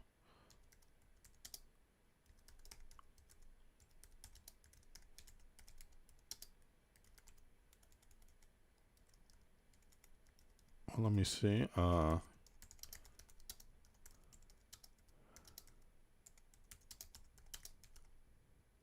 Let's see here. I'm just curious about this. Yeah, because there are some people that try to say that Gavin Newsom is, a supporter of Netanyahu, is a supporter of Zionism. I'm just curious. All I can do is look it up. But what it says here is that Gavin Newsom has directly and harshly criticized Benjamin Netanyahu, specifically linking Netanyahu's political survival tactics to Donald Trump's administration and foreign policy. As Newsom positions himself for national politics, his stance on Israel and Netanyahu has become significantly more aggressive, accusing Netanyahu of leading Trump into war with Iran. During an appearance on the Pod Save America podcast while promoting his memoir, Newsom levied a major accusation against Netanyahu's relationship with the Trump administration. The accusation, Newsom explicitly stated that his belief that Netanyahu has leveraged his own domestic political troubles to pull Donald Trump into the regional conflict with Iran. The motive, Newsom argued that Netanyahu is manipulating U.S. foreign policy to keep himself in power and out of prison, playing on Trump's corrupt and dishonest interests to launch military strikes in the Middle East. Newsom described Israel's alleged influence over Washington regarding these military strikes as pretty damn self-evident. Okay, labeling Israel an apartheid state. In the same interview, Newsom went further than almost any other mainstream establishment Democrat by signaling agreement with critics who use the harshest labels for the current Israeli government. He noted that Netanyahu is boxed in by a hardline coalition that wants to annex the West Bank, adding that commentators are talking about it appropriately as a sort of apartheid state. Calling to reconsider U.S. military aid when asked directly if the United States should rethink its long-standing military funding to Israel, Newsom stated that the actions of the current leadership leave the U.S. with no other option. Let me see here. When asked if the United States should rethink its long-standing military funding to Israel, Newsom stated that the actions of the current leadership leave the U.S. with no other option. Okay, it breaks my heart because the current leadership in Israel is walking us down the path where I don't think you have a choice about that consideration. Yeah, past doubling down on stupid comments. This isn't the first time Newsom has targeted Netanyahu. He previously went on NBC's Meet the Press and accused Netanyahu of doubling down on stupid by completely abandoning and opposing a two-state solution for Palestinians.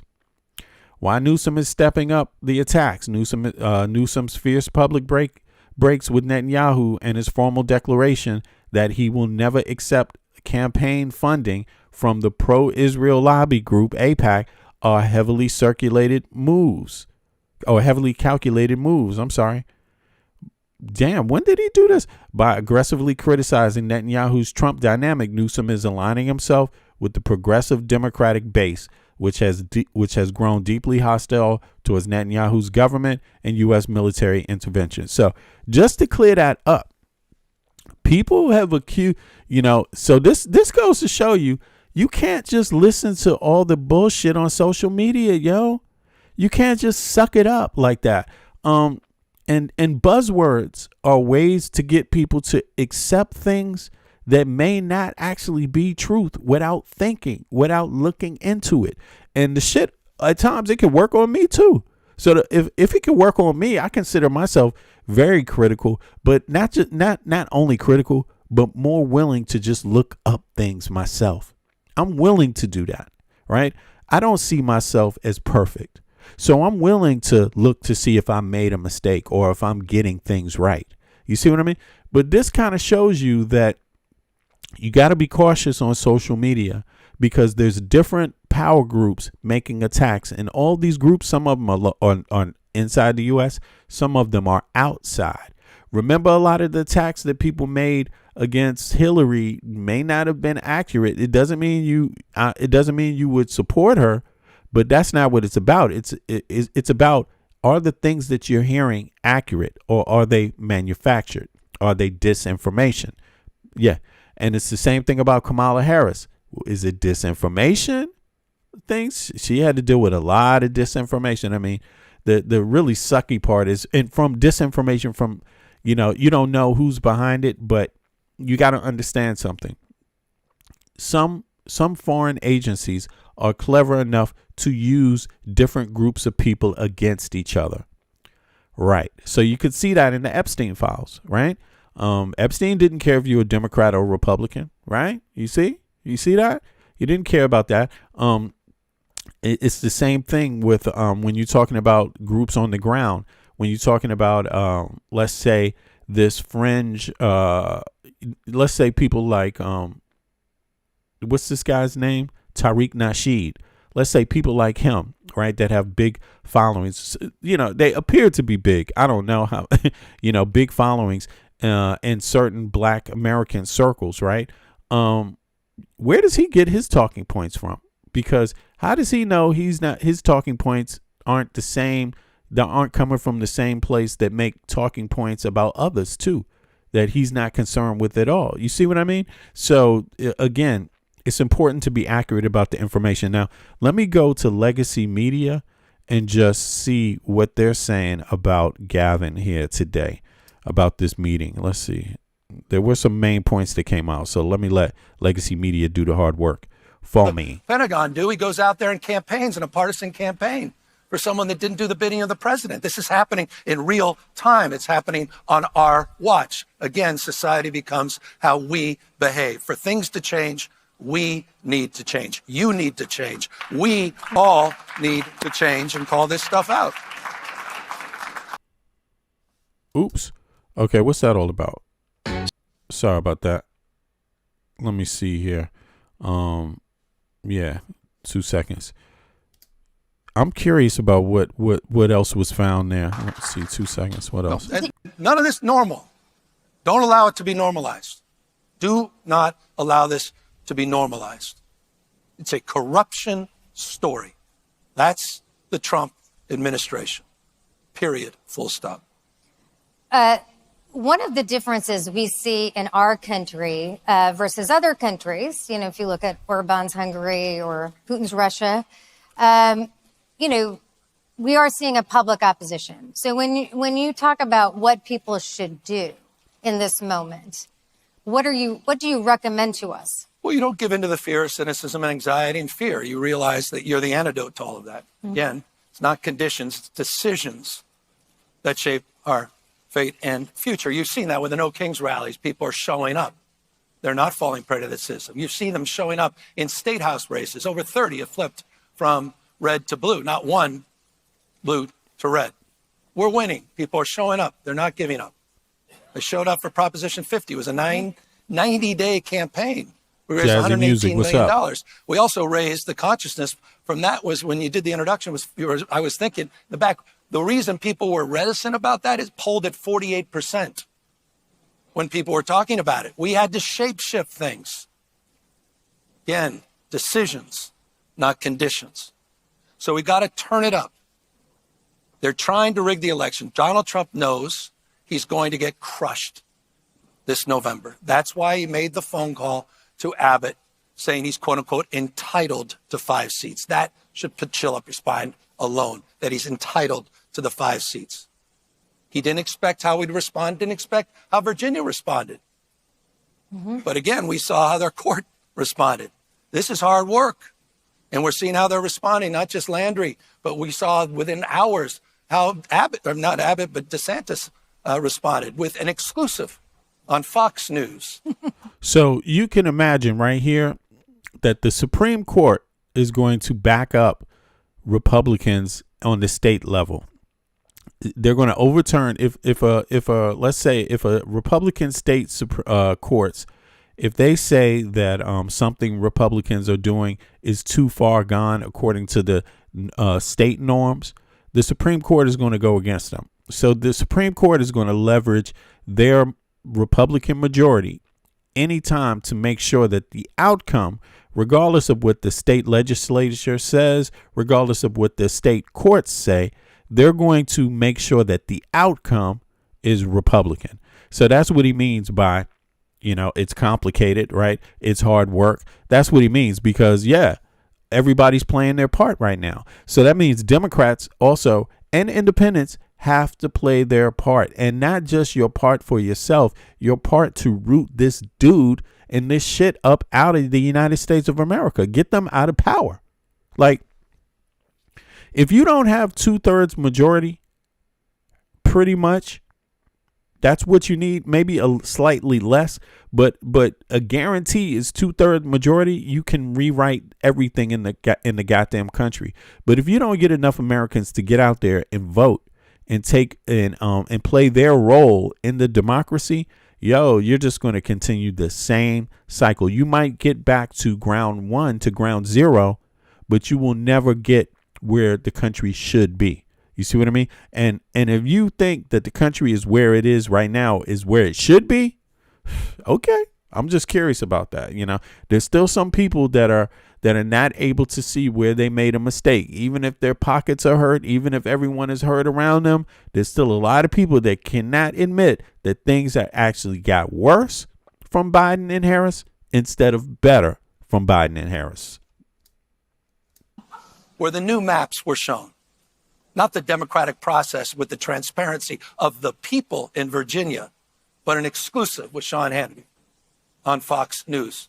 These guys are not screwing around. Ask folks down in Fulton County, is Trump screwing around?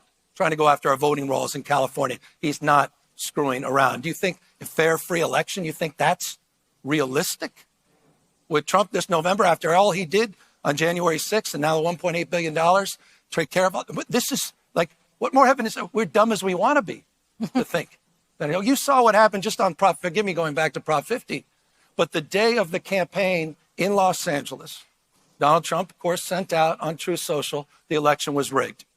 He sent out the Department of Justice to oversee all of the corruption. That morning, he sent out the BORTAC teams. These are the Border Patrol Tactical Unit teams. These are the Apache helicopter guys, all dressed up in front of Dodger Stadium for the morning news so that our diverse communities wouldn't show up for vote. The brilliant thing that Gavin Newsom did was he left it up to the people. He called for a referendum. He called for a vote. So no matter what the courts do, right? Some courts might support the referendum because it's democratic. Other courts might find some sort of, the higher court, the Supreme Court may say, oh, no, we can't have any Democrats winning right now. We have to do everything we can to slow down the momentum. They might say that, right, because they believe in the Dixie government, right, of the United States, not the republic, right? They believe in the Dixie part. The good thing I like that Gavin did was he called for a referendum. He called for the people's votes. So no matter what the courts did, the lower courts or the higher courts, the bottom line is that he made it clear the people matter most, right? Not the other things, because the other people can be corrupt. Very simple, corrupted by corporate greed, corrupted by a lot of different, corporate greed essentially, or PAC money, you never know, or ideological reasons, just corrupt. Because let's be honest, the Confederates lost the war. So whatever they think should be reinstated from the Confederate period, or the Confederate states, whatever they think should be re-implemented into the United States Constitution or whatever, fuck that. You see what I mean? But there's a lot of people that think that. That's why they're talking about taking away women's rights. That's why they're talking about, does the 14th Amendment count? Does the First Amendment count? Does the Second Amendment count? Where can you bring your gun? They're really literally trying to talk all these things back. Jan 6 is people that had guns in D.C. They had guns there. And now they're sitting there trying to tell people, oh, you're a terrorist if you bring a gun to a demonstration across the United States of America. So is that a new law? The new law is no guns at any demonstration. Is that what it is? That's not what Congress said. But that's where the federal government has decided it should be. You see what I mean? So basically, yeah, none of it is about the people. The people's voices and the people's votes, they're being diminished right now. They're being, havoc is being wreaked on the democracy itself. It's sad. You think it's sad. He's not going to do that again all across this country? Come on, what evidence, honestly, is there? All dressed up in front of Dodger Stadium for the morning news so that our diverse communities wouldn't show up for vote. You think he's not going to do that again all across this country? Come on, what evidence, honestly, is there of what we're about to face? We've got to wake up to this new reality. So we have to be, dare I say it, I'm sorry, Democrats, that we have to be as ruthless as our opposition. We do. We have to win. It's all on the line. You just got to win. I'm done winning arguments. We have to be, dare I say it, I'm sorry, Democrats, that we have to be as ruthless as our opposition. We do. We have to win. It's all on the line. You just got to win. Yep. I agree with that 100%. And that is because they give us no other option. You know, Republican Party gives Democrats and moderates, progressives, you know, and that's crazy that they put moderates in that situation. You know, moderates, basically the only hope for any moderate government is if moderates align with the left, because if it's not that, it's only going to be extremist. And MAGA, the Republican Party, has made it very clear that they won't allow it to be any other way. They won't allow it to be any other way, you know. So unfortunately, Democrats are going to have to, you know, blue states, progressives are going to have to stand up for their rights, and they're going to have to be ruthless, just like Gavin Newsom just said. That's the expectation. And what he means by ruthless, who knows? Maybe people should ask him. But what I think it just means, I think it means bully people. Bully. That's probably a better word. Bully.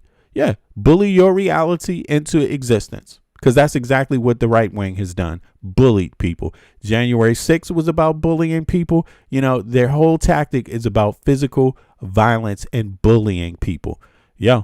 And until blue states are really ready to bully back, the democracy's finished pretty much. Yeah, they don't play fair. Let's just say that. I'm done winning arguments. With all due respect to the niceties, it feels good, but we're going to lose our republic. Again, the founding fathers did not live and die for this moment. I can't celebrate July 4th, the best of Roman Republic and Greek democracy, co-equal branches of government, you know, popular sovereignty, the rule of law, not at the time where it's the rule of dawn. And if it hasn't dawned on you, I remember spending 90 minutes with Trump in the Oval Office, and I think he honestly thought everything was his. He was showing me the declaration, his declaration. It's a prize, White House, a corruption story happening on our watch. Yeah. Looking for used German cars on Copart. Yeah, that's very surprising. I'm not totally surprised, but damn, this is MS. They showed this much of this so far. That means to me, that signifies that this was a very big discussion, like in media. If they let it play this long, you see how many uninterrupted minutes? Is this the whole goddamn thing? Okay, well, hold on. Let me go over. Okay, maybe I did that. I had that there twice. So let's see here. Let's switch back and see what else. Let's see what the legacy media says. Here we go. There's more from Gavin. Very good conversation, and I think I'd like for people to see the realness and the thought. And I'm gonna hold you to it, because when you run for president, I never said I would. Okay. I know you never said. Kamala said she might. Will you? You might. But she does. What about you? Will you? I don't know, but if she 50, does, 50, you know, 70-30. I don't know. Okay. That was California Governor Gavin Newsom remaining quite coy about his 2028 intentions. Longtime White House correspondent, MS Now contributor April Ryan conducted that wide-ranging conversation and joins us now. Nicely done, April. Thank you. What else did you learn yesterday? Obviously, the governor didn't want to commit. Yes, certainly, there's widely held speculation that he'll run. Give us a few other takeaways from your time with him. Well, the takeaway is that he said, one of the things he said, it's about fate. But to be honest with you, I believe he's testing the waters. I believe this governor who is leaving office in the next few months in January of 2027 is testing the waters. And but in the midst of that, as we discussed various issues, to include term limits, to include his fierce protection of voting rights that has now been completely gutted by the U.S. Supreme Court with Louisiana versus Calais. He is seriously concerned about that. He's also concerned about the economy. He is very concerned about the isms, particularly racism, that's happening in this country. Gavin Newsom is a man who's convicted right now about fighting against Donald Trump to protect the local community, his state, as well as the nation. I do believe. And Gavin Newsom, he doesn't need he's not running for election again. So he's on his way out because of the term limits. So he already knew that. So he's going to do everything that he feels is necessary before he leaves office, right? And I think he's being very calculating. He wants to see how much Republicans are going to do first so that he can make his last move best, so he can move his last pieces and make them have the best effect. If you move too early, it may not give you the right outcome. You see what I mean? So I believe what's going on with Gavin Newsom is being very calculated. Like you said, Eric, you said Republicans just cheated in redistricting and Gavin Newsom should add 20 seats in California. Yeah, he might be thinking about that. And California should do it because, again, you got to understand this election is not about Republican or Democrat. This is about, do you want democracy or not? If you do not want democracy, then you got two options. Don't vote or vote for Republican Party. That's your option. Vote for more Trump sycophants. Vote for more people. If you don't want a democracy, vote for more people that supported Trump and support Trump. You do that, and it will be the end of your democracy, basically, because it is complete and utter corruption. The corruption is tearing at the fabric of the very institutions that Americans pay taxes to, and they are getting the money for themselves, and they're reducing the output of these institutions. You see, they're reducing the ability of any government institution to be able to protect American citizens. Food and Drug Administration. They don't give a damn about that. It's collapsing. CDC collapsing. That's the health, that's the virus control and all of this shit. General health of the population collapsing under this administration. I mean, it's a full blown attack, and so I hope Americans understand this. Register to vote. The first thing you can do to send a serious signal is to show them that you are registering. That's the first thing. If you don't show them that you're not registering, they think that you are weak. You are helping them continue what they're doing when you do not register to vote. Yes, they keep tabs on that. They keep exact numbers. They keep reports. They make reports weekly.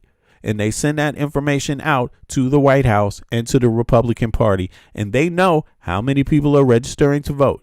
And when the more that this Congress sees people registering to vote, the more this Congress is going to start acting right, because they know they haven't been acting right.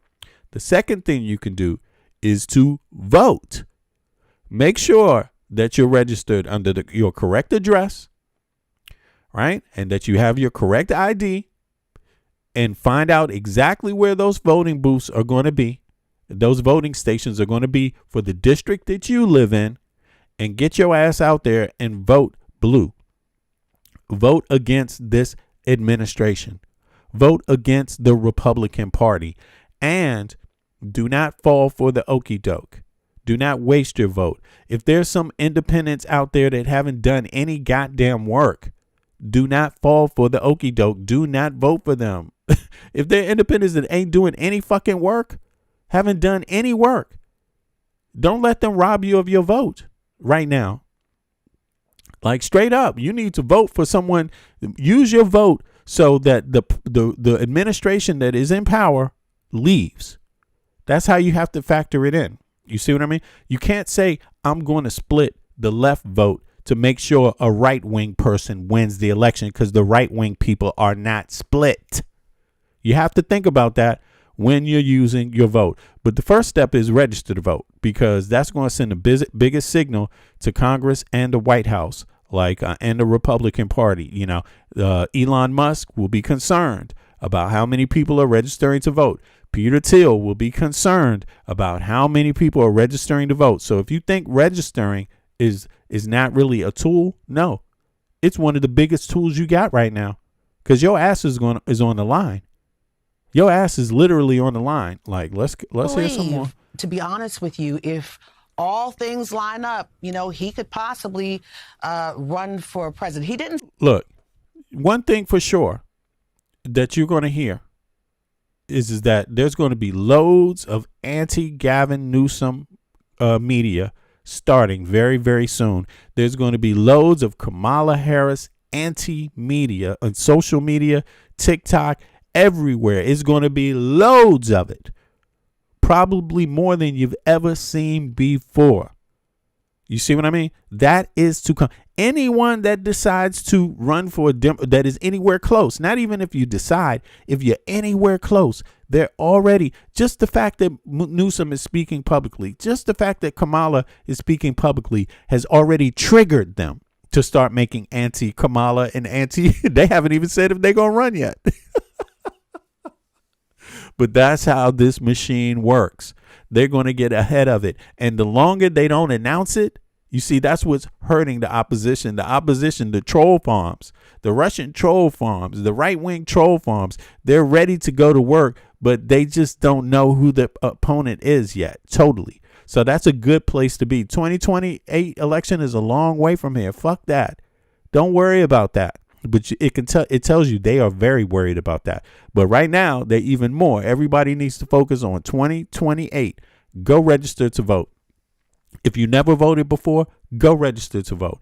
If you want to make billionaires quiver in their boots, go register to vote. You see what I mean? If you want to get your country to where your tax dollars work for you, the citizen, go register to vote. Go register to vote. And don't be a part of the 80 million that didn't vote last time. 80 million is bigger than the votes Kamala Harris or Trump got. You voted for Trump. If you didn't vote, you got what you wanted. You got Trump. You could have voted differently, and that difference would have made a difference in your life, but you didn't. Don't make the same mistake twice. In the interview, but he said it's about fate. So we just mentioned term limits. Here's the exchange that April had with Governor Newsom about aging politicians. Is Congress too old? Because when you say new strategies, a lot of the people there are still into that old mindset of how it used to work and want to go back to where it was, and everything is forever changed. I'm the beneficiary and the burden of term limits. I think it's a very healthy thing. And in the past, I was, a little skeptical about term limits. Enough. These guys spending enough. Same with the Supreme Damn Court. Enough. I don't know what's the appropriate prism of that is, 12 years, 18 years. Is it, 40? That's a conversation, but it's time to have the conversation. I also think that it's in the spirit of the 60s, the spirit of Bobby Kennedy in this case. It's also about a state of mind and a quality of imagination. I want fresh ideas. Right. I want fresh language. I want to reinvigorate as we reinvigorated in the 30s and created Social Security, as we reinvigorated in the 60s and created Medicare, created the civil rights, the movement that led us to the Voting Rights Act, and other great results that have held this country together, but no longer adequate to the challenges that we confront going forward. April, as you interviewed Governor Newsom, and no one is better at journalism, in my opinion, than you, and you couldn't get him to declare. Did you get a sense of what would make him lead to his final decisions? If, for example, Kamala Harris ran, as many are urging her to do again, or if the slate of candidates becomes apparent, do you think he will make that decision based on who else is in the race, or do you think there's some fire inside of him burning for the things he claims he wants to see done in terms of the discussion about American body politic right now? Well, Reverend Al, as you know, and you ran for president, I believe it's his internal compass, if you will, his stamina. I mean, first of all, think about this. He has been a governor of the state of California. We've had a president who came out from being a governor of California, and let's talk about Ronald Reagan from another party. But, and he's looking at the change. What the hell? So, what you talk about, Joe Jack? Let me look at this account. Joe Jack says, so Newsom should quit, then his 12 years are up. I don't know what that means. What does that mean? He served, you serve out a term when you're elected. So he's serving out his term, because if he didn't, there would be no governor right now. That's how democracies work. That's how it's been working. It's the same with Trump. You know what I'm saying? I wish Trump would quit. Okay. But because he can't run again either. So he should just fucking quit. Okay. Thank you very much. Dumb. Oh my God. It is. Change in time that he says that is really something that is bothering him. But as you know, I believe if there's no major scandal, if his health is fine, and then once he's finished with January 2027, when he's finished as governor, I believe, if you ask me today with a straw hose view from talking to him, I believe he is going to run. And I used Reverend Al's interview with Kamala Harris at the NAN convention when Kamala Harris said she might run. So you have two people who are on the cusp. They're saying might. I do believe that Gavin Newsom, I do believe, honestly, I believe 80% sure that Gavin Newsom will throw his hat into the ring. The way he is so fiercely upset about this nation, and the fact after we finished that conversation, he went to see Hakeem Jeffries, the minority leader of the House, and he also met with the Congressional Black Caucus over voting rights, trying to fix the voting apparatus in this nation for fair and free elections. And if Newsom were to jump in, he would be one of the favorites in what would be a very crowded field. MS Now contributor and host of The Contrarian, April Ryan, thank you so much. We appreciate it. I don't think Joe is registered to vote, y'all. I'm going to be honest with you. But in any case, we got more news. This is crazy. Tulsi Gabbard, she's out there, and she's out there, and she's out of the government now. So that is the big story. People are not shocked. They knew it was going to happen. In a way, it's the most lackluster resigning I've ever seen. It's almost like, when people say Kamala Harris, what did Kamala Harris do as vice president? She didn't speak enough. We don't know enough about her. It's so funny because Tulsi Gabbard, to be the head of the CIA, the intelligence community, I haven't heard her really say much at all.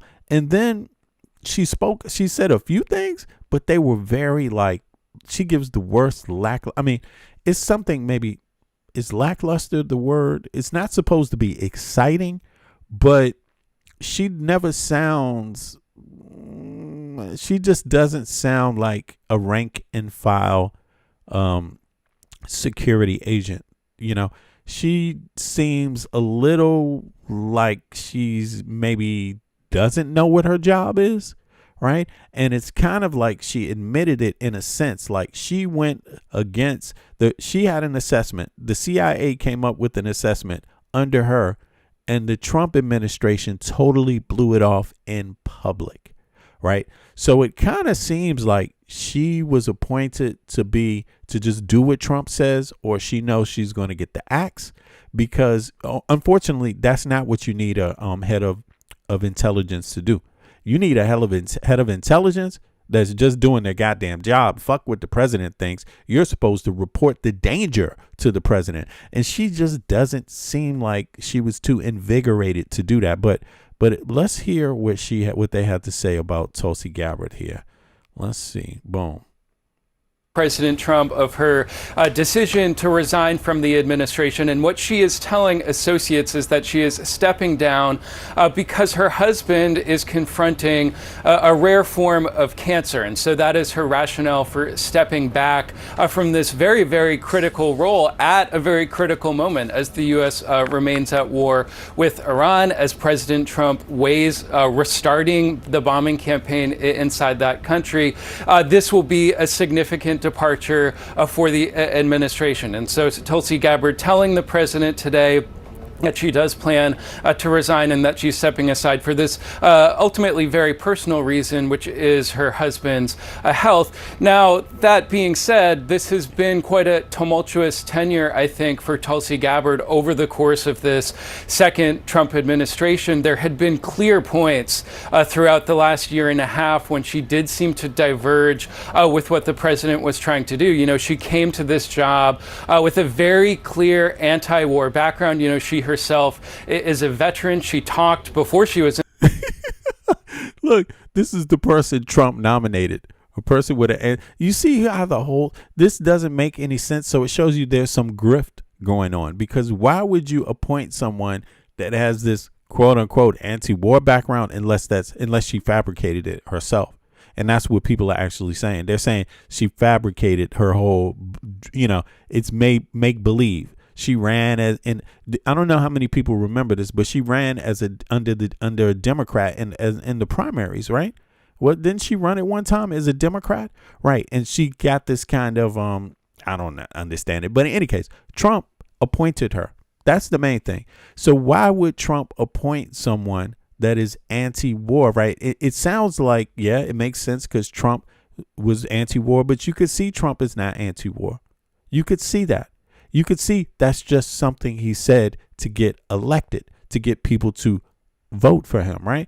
But why would he appoint someone is that necessary? You see what I mean? So it doesn't make sense because, look, the Republicans would have appointed any rank and file. They would have approved in the Senate any rank and file CIA person, but that is not what they did. They didn't go for a person with experience. They went for someone totally new. The Trump administration did. And you got to ask why. Now, when I'm hearing this, sorry, too bad that her husband is diagnosed with cancer and having because that's difficult, obviously. And a lot of people do not survive cancer. But the bottom line is, do you believe that that's her real reasoning? Do you believe that that's the reasoning? I myself, I don't buy it. I don't buy it. So not that she owes me the truth. She doesn't owe. I'm just a citizen. Tulsi Gabbard doesn't owe other citizens of the United States the truth anyway. I mean, that has been established through the Trump administration. Citizens are not owed the truth by people that get paid their tax dollars or other citizens, right? But to me, it just doesn't make sense. It sounds like something else is happening. Tulsi Gabbard, over the course of this second Trump administration, there had been clear points throughout the last year and a half when she did seem to diverge with what the president was trying to do. You know, she came to this job with a very clear anti-war background. You know, she herself is a veteran. She talked before she was in this job when she was a congresswoman from Hawaii about not starting foreign wars. Yo, April, I hear you. April says her being chosen for that role was deliberate. She's a patsy. They won't give that role to any other woman. She had a perfect background. Yeah, I understand you. I feel you. I agree. She's a patsy too. Specifically, and she's out. Kash Patel, patsy. You know what I mean? Like about not starting wars with Iran. And over the course of this conflict, she really did not have a very visible role whatsoever in confronting the Iran threat. She had been essentially cut out of some of those conversations. You know, the president did seem to task her with some different roles. You'll remember she was down in Fulton County, Georgia, when the FBI was raiding a voting office there. It was exactly. Where do you use the director of national security in local elections? So she was obviously a patsy for that, right? And they're out there trying to make it seem like, yeah, there's some kind of foreign interference in elections. That's so interesting, because when people said that when people told Trump that there was foreign interference in elections, in U.S. elections, and that Russians had done that, he totally sidestepped that whole maneuver. Let me see here. Let me see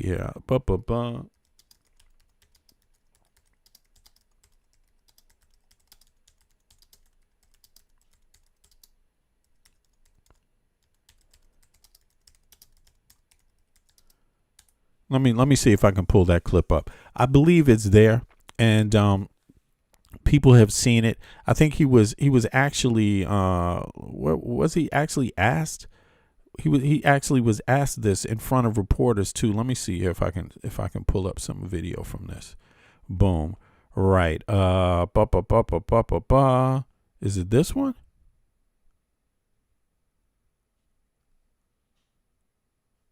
I think what was it? Summit? Yeah, here it is. Here's the actual. It was one of the most extraordinary moments between an American president and a Russian leader. Let me pull this up. Can I pull it up here? Right. And then I could pull it up over here. 2 seconds, y'all. You know, it's just interesting how they sent her to do this job. But when Trump was asked about interference in elections, their meeting framed by Friday's Justice Department indictment of 12 Russian agents for election meddling. Right. You hear that, right? So that was for election meddling. And when Trump was asked about it, he totally sidestepped the maneuver. And here's what he said. Let me just pull this back up so people can see what it is we're talking about here. Boom. Now let me. Is it working? Okay, 2 seconds. Yeah, Trump actually said the opposite when he was asked about foreign election tampering. So when you have the director of the CIA, Tulsi Gabbard, who is this lady, right, who we just got finished speaking about, she's down in some southern Director of state. National Intelligence, Tulsi Gabbard. You see, she's down in some state. Where is she at? Do they have her face here? Yeah, here we go. She's down in some southern state, you know, investigating election What she is telling associates is... Sorry about that, yo. My something's happening a little slow here. So this is the lady. Now, she went down. Trump told her to go down and investigate the elections in this southern state. It's a state level election. Or was it federal?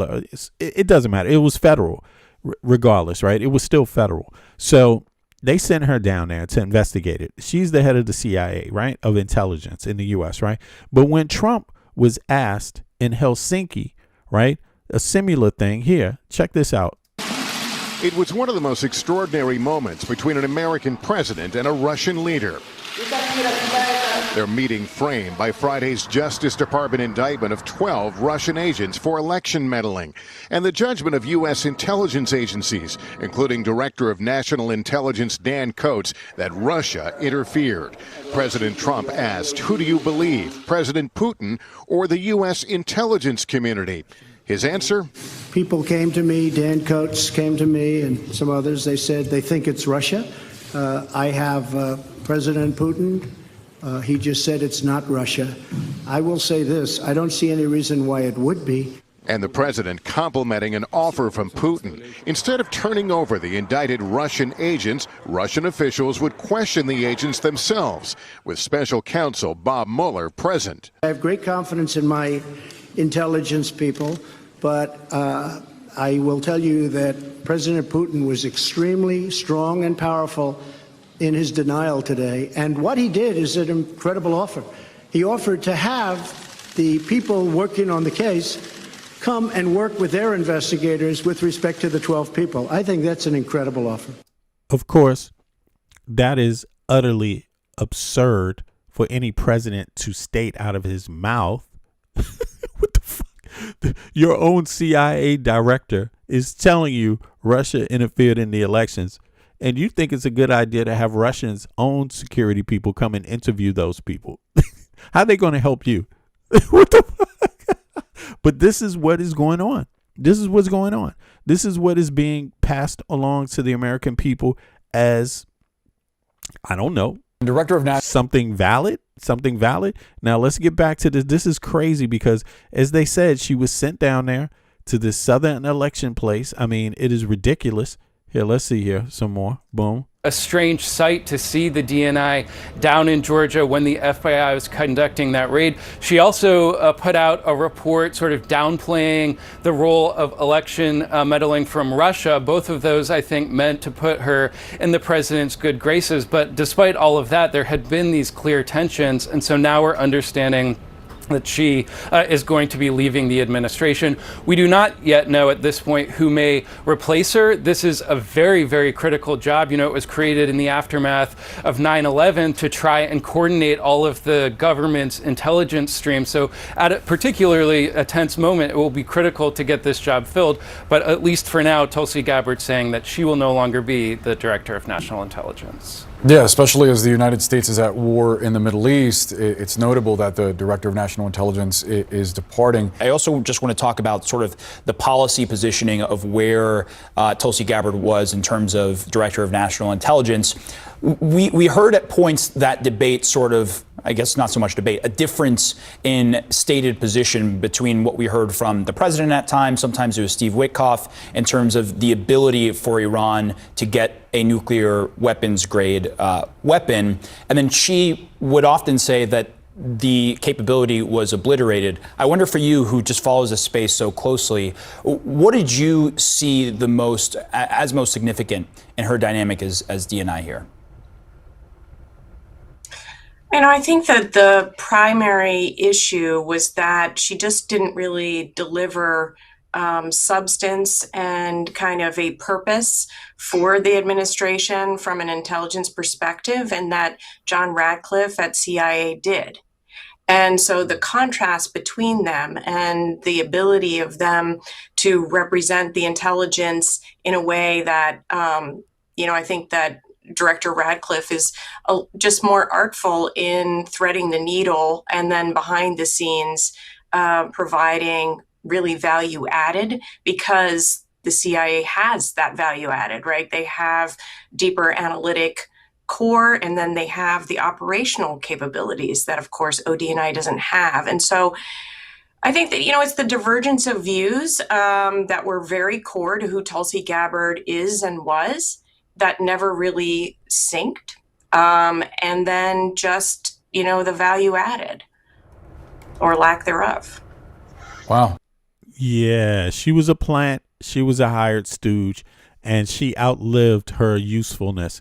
But it's worth noting that nothing that Trump sent her out to do makes sense. Like, Trump literally sent her down to investigate some elections in southern states.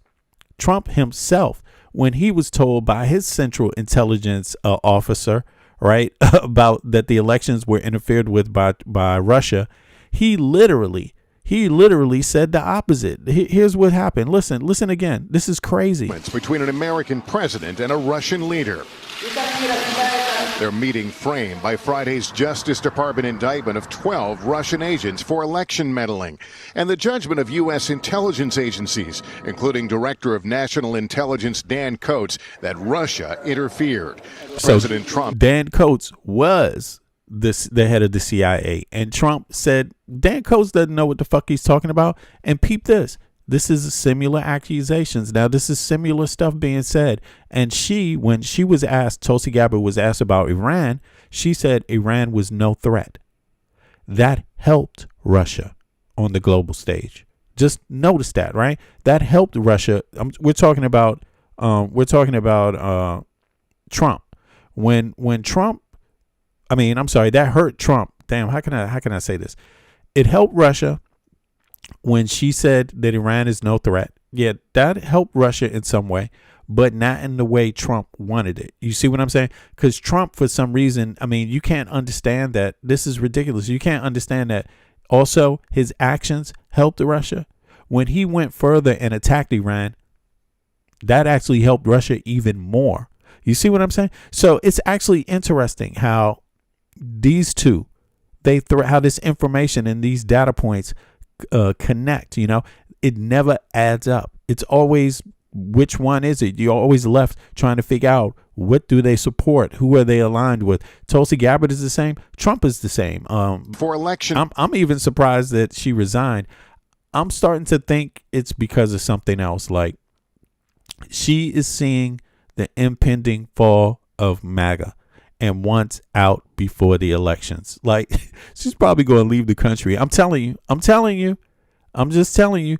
I wouldn't be surprised if she just totally left the country. Like, notice what she said, that she's stepping down because her husband has cancer, right? Okay, I'm curious if that means they're going to have to move somewhere else to heal the cancer or something like that. I'm just saying, I'm curious. I would never trust her. I would never trust Trump or her. You know, simple. Meddling, and the judgment of U.S. intelligence agencies, including Director of National Intelligence Dan Coats, that Russia interfered. President Trump asked. So, you know, Trump didn't believe Dan Coats. He didn't believe that when he said Russia interfered with the elections, but he sent Tulsi Gabbard to southern states claiming that someone has interfered with elections. I'm curious what her whole spiel was on that. 1 second here. Let me see something. 2 seconds.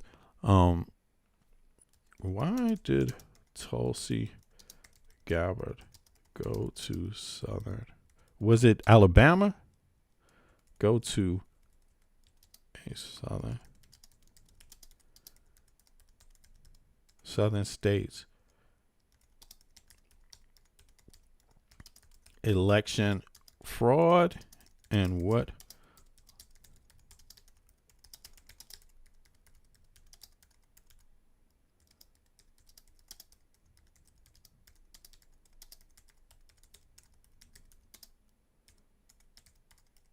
Let me see here. I'm just curious what they said about that. In any case, it doesn't matter. Why are you sending the director of the CIA to investigate election fraud inside of the United States if you don't think it has some connection to some foreign country? That's the point. What would the point? Don't you send the FBI? What the hell? That's what I'm trying to say. It doesn't make any sense. Look, January and February 2026, when Tulsi Gabbard acting as Donald Trump's Director of National Intelligence, DNI, traveled to Fulton County, Georgia, Atlanta, to insert herself into the federal raid on local election hubs. Gabbard's presence at the local law enforcement action was highly irregular for a DNI whose job is strictly focused on foreign threats rather than domestic law enforcement. You see what the point is? Trump was trying to tie it to something Democrat and international. He's trying to mimic what was already said about him. He's trying to mimic it. You know, this is what's crazy. And he used her to do it. Right. And she obviously knew it was the most insane thing to do, even if she is a plant. You know, now details why she went, what was stated about the fraud and the international links are outlined here. Why did Tulsi Gabbard go to Georgia? Let me pull this up so people can see what I'm reading from. Why did Tulsi Gabbard go to Georgia?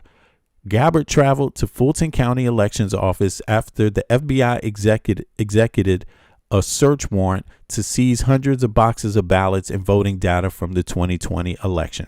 So again, this is all about Trump saying the 2020 election was fraud, but Russia didn't interfere with the 2017 election, right? You see what I mean? Was it 16 or 17? Right. You know, it's just ridiculous. Total partisan, right?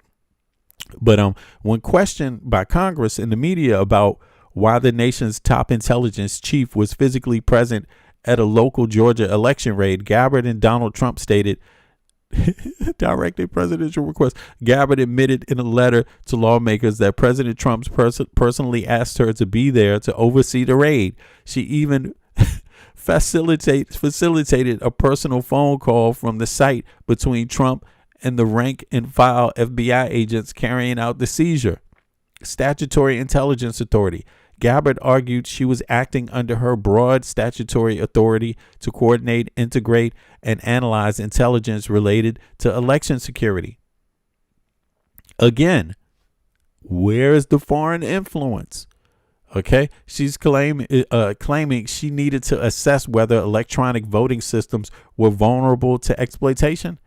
So that's why she went there. Okay. Interesting. What was stated about the supposed fraud? The raid was part of a renewed push by the Trump administration to investigate long debunked claims that the 2020 election was stolen. So, yeah, it's interesting. Let me see. So it says Fulton County, right, claims that the 2020 election was stolen, specifically targeting Fulton County, here's where it's telling, a heavily Democratic area that has been a frequent focal point of Trump's grievances. You see what I mean? Like, it's obvious because they wouldn't be looking into some Republican voting, areas in the country. The administration asserted that the electronic voting system software and voter registration database used in the 2020 were inherently vulnerable to exploitation.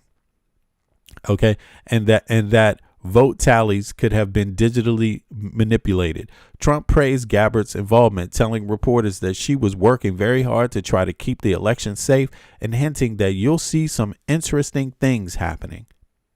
Yeah. And now look at this. And now she's resigning.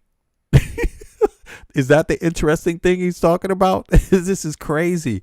Look, it was linked to an international name. Yes. Look. This is what I'm saying. Trump, because of the director of national intelligence, is legally barred from domestic policing and can only investigate foreign threats. The administration specifically sought to establish a foreign nexus to justify Gabbart's involvement. There it is. And it's insane. It is insane. But now she's stepping down. You see what I'm saying? Now she's stepping down. This is just ridiculous. But yeah, I'd rather have her step down and have a rank and file CIA person running shit. And everybody else, listen, if you're listening at the CIA, if you're listening, take back your country. Take back your country. Like, really, don't let these people appoint nobody else for the moment. Like, just please fix this problem and investigate a whole lot of shit. Okay, because investigate Trump's ass with Russia and Epstein. Investigate Epstein with espionage with Israel. That would help out a lot if you could get that job done, because apparently the FBI wasn't up for the task before, right? Yeah. This is interesting. Let's see. I'm also curious, Beth, about the most recent incident that drew criticism from both parties regarding her visit to this elections office in Georgia. She's obviously, as DNI, focused on coordinating overseas intelligence, but there she is in Fulton County at a domestic FBI search of this elections office, reportedly putting President Trump on the phone with FBI agents as well, raising concerns about political interference. The backdrop, of course, President Trump's claims about the 2020 election and there being fraud in Georgia.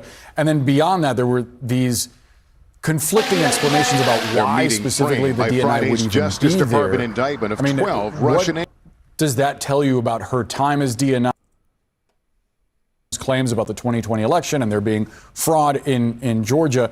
And then beyond that, there were these conflicting explanations about why specifically the DNI would even be there.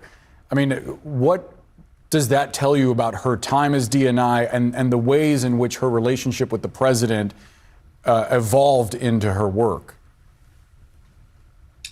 Yeah, I think that, the DNI Gabbard was in search of a mission that was of value to the president. And, there was this kind of joke, very sad joke from her perspective, where her initials, DNI, stood for do not invite to all these foreign policy meetings. And you would see that she was completely absent from Mar-a-Lago during the Venezuela operation, during the Iran operation. And so she was in search of a mission that was of value. And this election fraud mission was something where she jumped in to take up that mantle. There are, from my perspective, having been the number 3 at ODNI in my last government position, I believed that her presence was counter to her authorities I don't think that the DNI has authority for this kind of engagement on domestic election issues, even when there is a potential foreign nexus.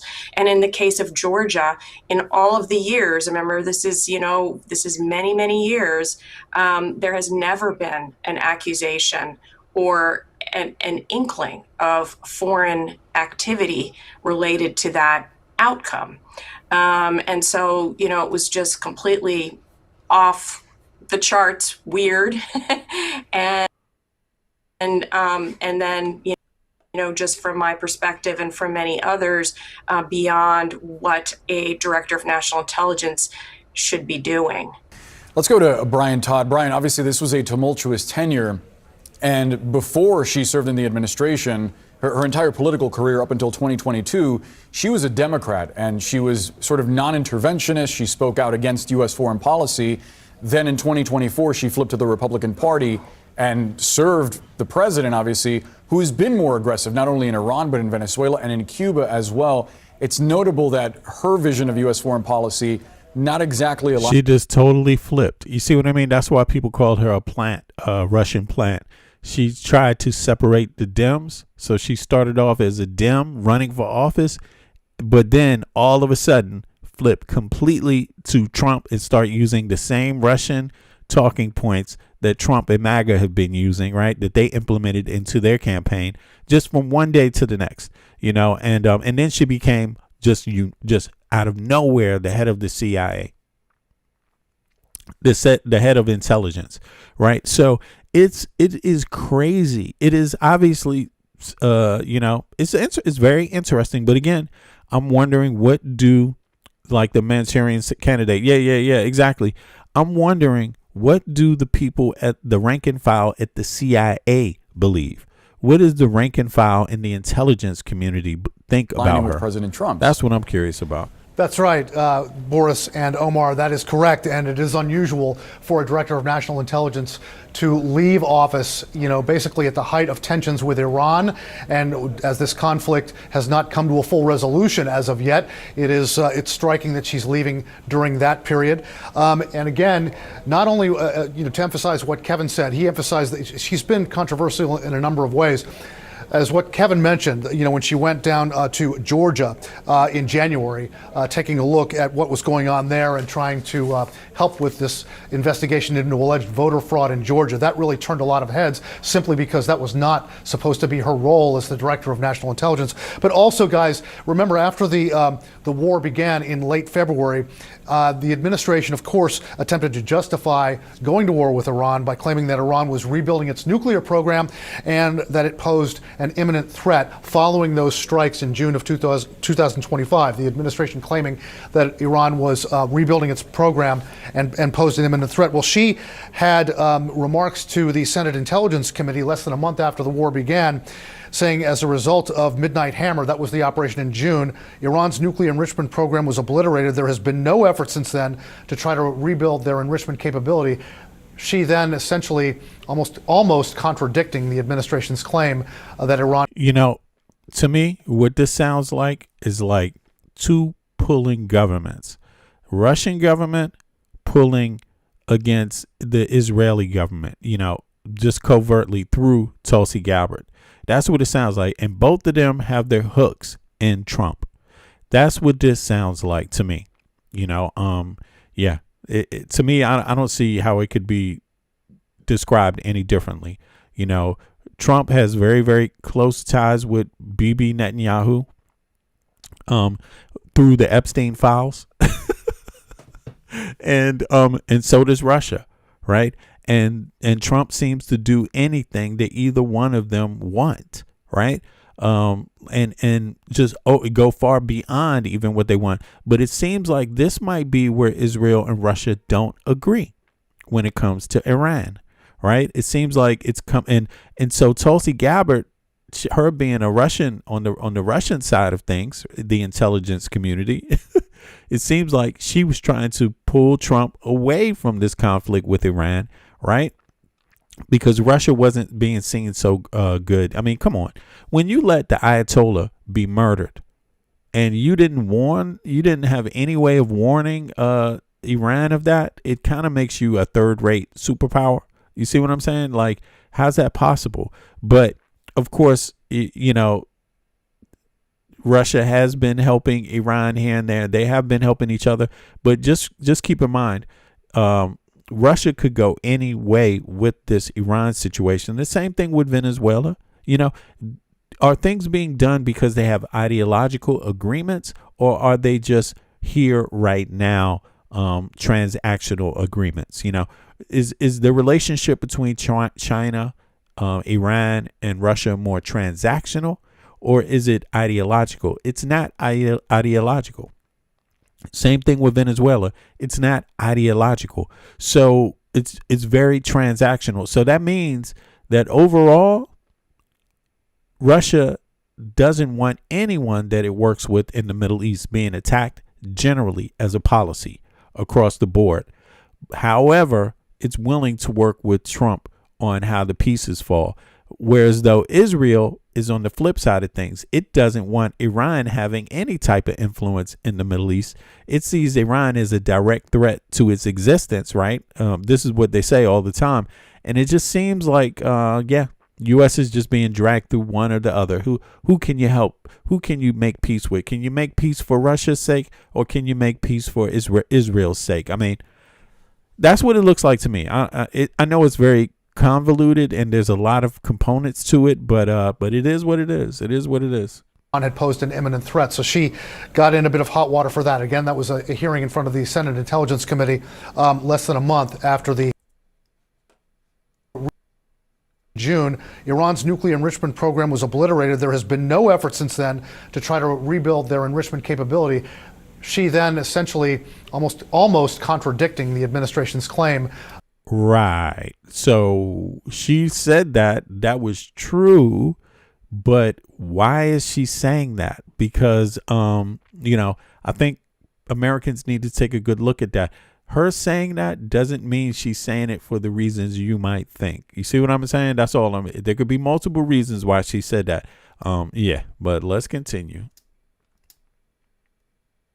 That Iran had posed an imminent threat. So she got in a bit of hot water for that. Again, that was a hearing in front of the Senate Intelligence Committee less than a month after the Iran war began. Guys, I've just been handed this.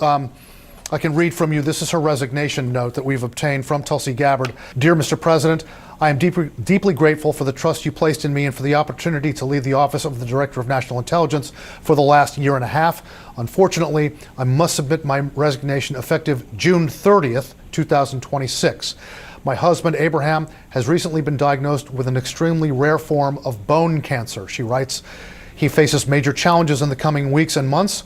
At this time, I must step away from public service to be by his side and fully support him through this battle.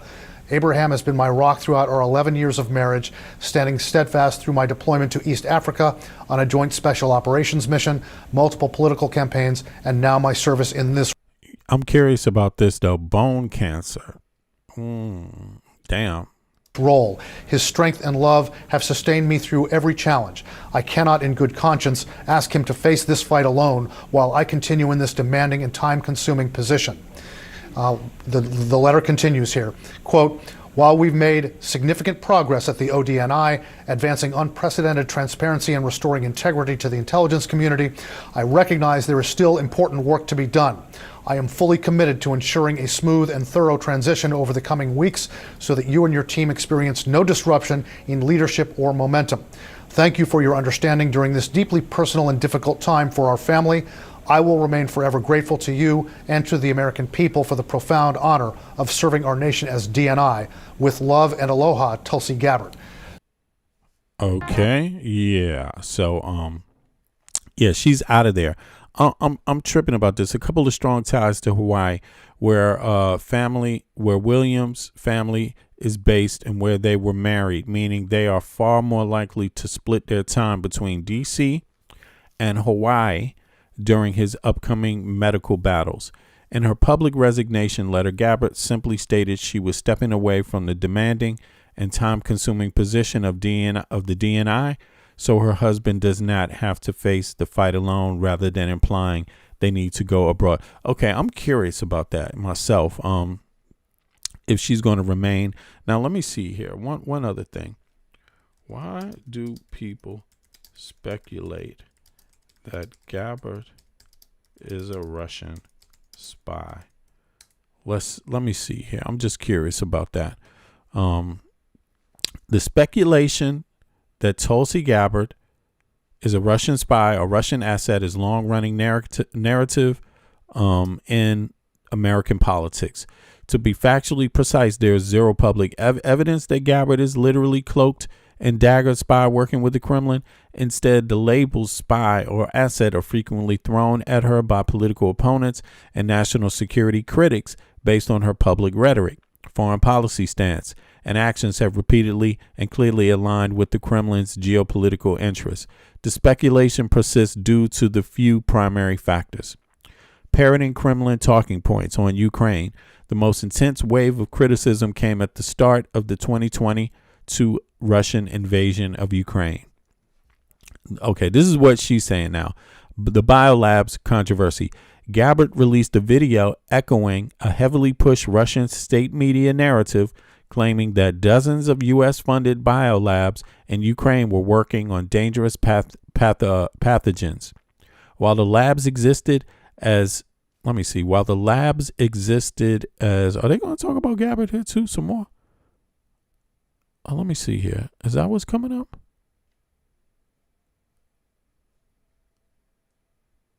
Yeah. Okay. Sorry.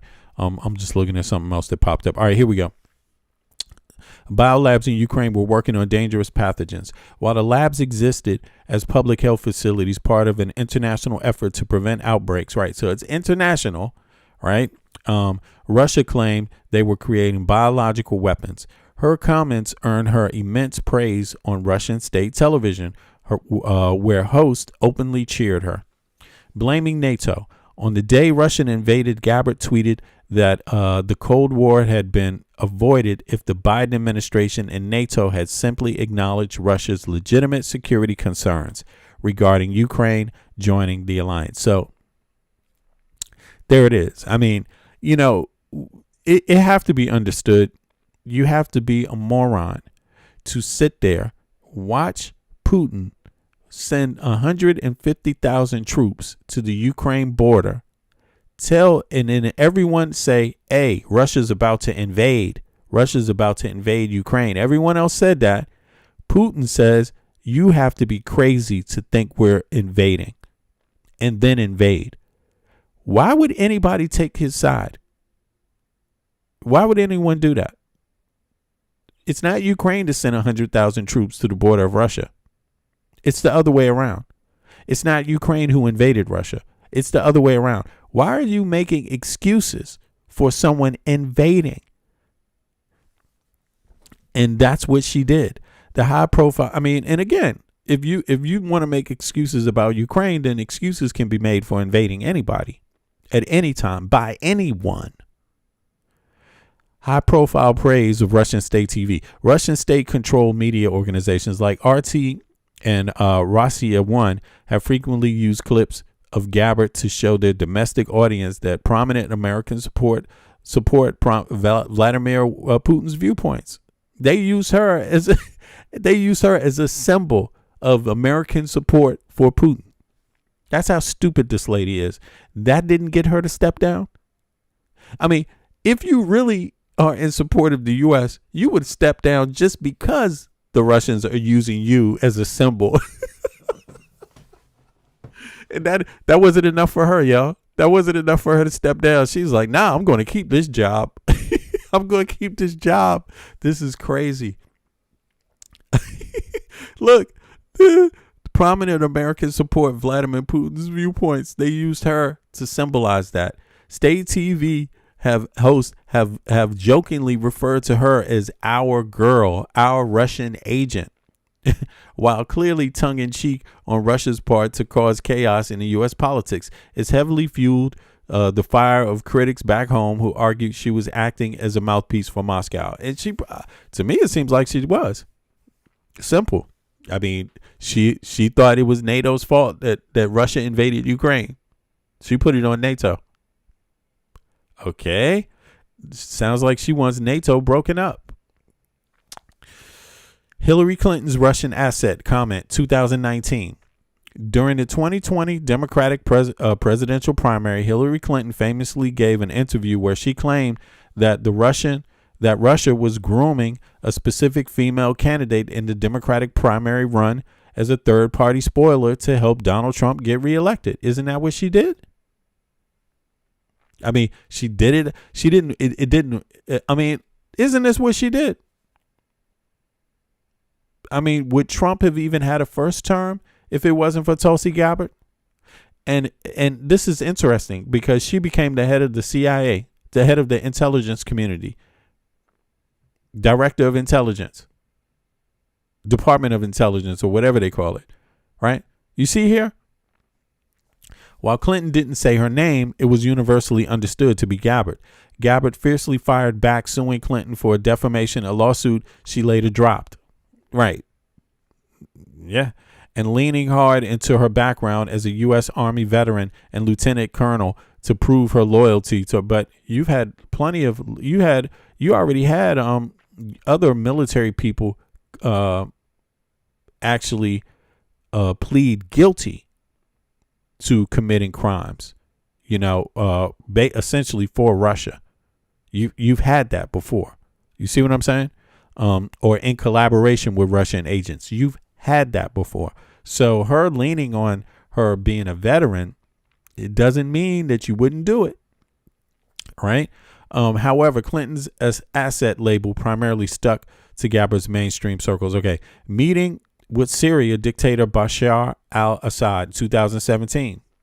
2017, Gabbard took a secret, highly controversial trip to Syria to meet with President Assad. You see, right? This is who he was being backed by Putin. Without Putin, he would have lost that conflict a long time before, right? Assad, a brutal dictator whose regime is heavily backed by Russia and Iran. Critics in both parties argued that by meeting him, she was legitimizing a war criminal and aligning herself with a Russian proxy state. You see? 5. Her actions as Director of National Intelligence, 2025-26. When Donald Trump appointed her as the DNI, Director of National Intelligence, the national security establishment panicked because they feared she would compromise intelligence sharing with allies who distrusted her pro-Russia leanings. Okay.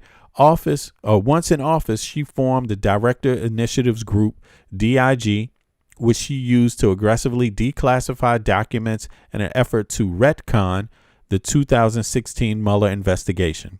Gabbard publicly used official government channels to declare that the findings of the Russian interference in 2016 were part of a treasonous conspiracy by the Obama administration to sabotage Trump. Oh, she resigns now, huh? Yeah.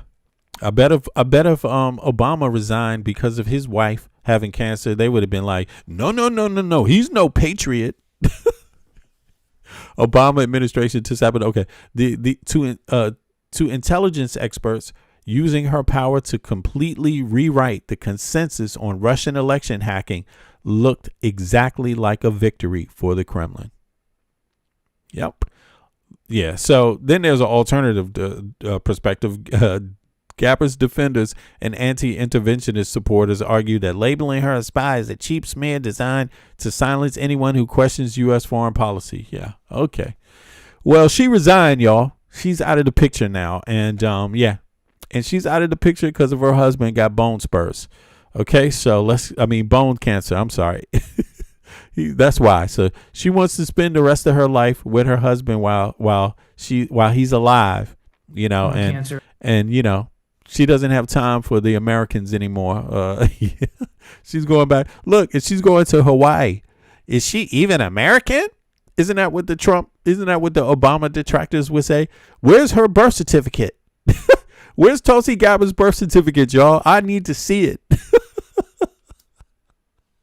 I mean, that's I can't imagine the stress and the strain that's putting on them. And I think her being willing and wanting to step aside so that she can spend more time with them, I think that's commendable. I've noted, as you have, many concerns about her leadership and, frankly, some of her role in various intelligence assessments. And so I think what I hope would happen is that the president will find a replacement that is willing to speak truth to power, willing to keep the politics out of intelligence, and to support the great professionals in the intelligence community. The DNI, unlike the CIA director, that individual owns basically the responsibilities for all the intelligence communities combined, and integrating their tools, making sure that their analysis is done well, and that it's presented to national leaders in a cohesive, coherent way. And so this is a very, very big job, and I do hope that the president finds somebody that can again follow that more traditional model in terms of leadership, because it's critical. I'll say one other thing though, and that is that the intel professionals that work under the DNI and all those agencies, the career professionals, they're superb. And they don't worry about the politics. And they really do try to do a good job in doing all the necessary rigorous analysis that needs to be done so that the political leadership of the country can make the best decisions they can. And the acting now, Mr. Lucas, Aaron Lucas, is that kind of professional. He is a careerist. He's 20 years in the CIA. He's been involved in lots of critical national security issues over his career. You know, what is wrong with Tulsi Gabbard is that she embarked on a civil war herself. You know, and what I mean is this. The director of the CIA said that Russia interfered in the 2016 elections. That's what that's what the National Security Agency came up with. Tulsi Gabbard went out to say that that was an Obama conspiracy or some shit like this. Or no, I'm sorry. They said the CIA has normally been saying that Russians try to interfere with elections. That's typical. But they were Tulsi Gabbard tried to say that the 2021 was Obama. Let me just look at this real quick. Let me just look at this. Two seconds. Let me go back. Where is because she's been between Clinton and Obama. Those were her main ops, Clinton and Obama, right? Right. She said Russian interference in the 2016 election were part of a treasonous conspiracy by Obama. That is literally what she said herself. That's what she said herself. Obviously, you know, the director of the CIA, they stated that Russia tried to interfere in the elections. That is what they stated. She says that it's a conspiracy that the director of the CIA would say that, and that it's an Obama conspiracy. That's basically a civil war, because she's claiming that government agencies under the direction of Obama conspired against their own elections. That's the problem with her, is that she has initiated, you know, they have initiated a civil war. You know, that's and you know, when you talk about when you talk about how they describe the actions of the U.S. government towards them, they're stating that it's treasonous. You see, so saying that the Russian government tried to tamper with the U.S. elections, in her views, is treasonous. And Obama is part of the treason, and so was the head of the CIA and all of the working staff, everyone else. You see what I'm saying? So I agree. Yeah, she's done with fucking over our country. You see what I'm saying? The rank and file in the CIA are not treasonous. The rank and file, and that's who comes up with the evidence. The rank and file are the ones who come up with the evidence. It's not the leadership. The leadership assess the evidence and then they put their reports together. What the fuck is going on here? You know, it's very dangerous what she did. And think about this. Let's say you agree with that, with Tulsi Gabbard's assessment. What's to stop the next administration from doing the same thing? What's to stop them? Since now the president has been made. The president has been set. What's to stop the next administration from deciding that, hey, we will just say everyone under the Trump administration was part of a treason. It's part of a Trump conspiracy. It's part of an Epstein conspiracy. What happened under the last administration? Why shouldn't they just say that then? Apparently it can happen, right? Yeah, well, in any case. And I think that whether he gets the job or not, of course, is up to President Trump. But I hope that at least in the interim, that he'll have the support of the administration as he tries to lead these agencies. You know, I think we all join you, Kirby, in sending our thoughts and prayers and well wishes to Tulsi Gabbard and her husband. I said this earlier when we found out, I wouldn't wish this on anyone. And two things can be true. You could disagree with Tulsi Gabbard and the role that she has carried out as the DNI, of which I do, but also have empathy and sympathy. I know sometimes the president doesn't have. Yeah. Anyway, I'm sorry, but you can't be phony and expect empathy and sympathy from everybody. Does this administration have any empathy or sympathy for what the American people are going through? None.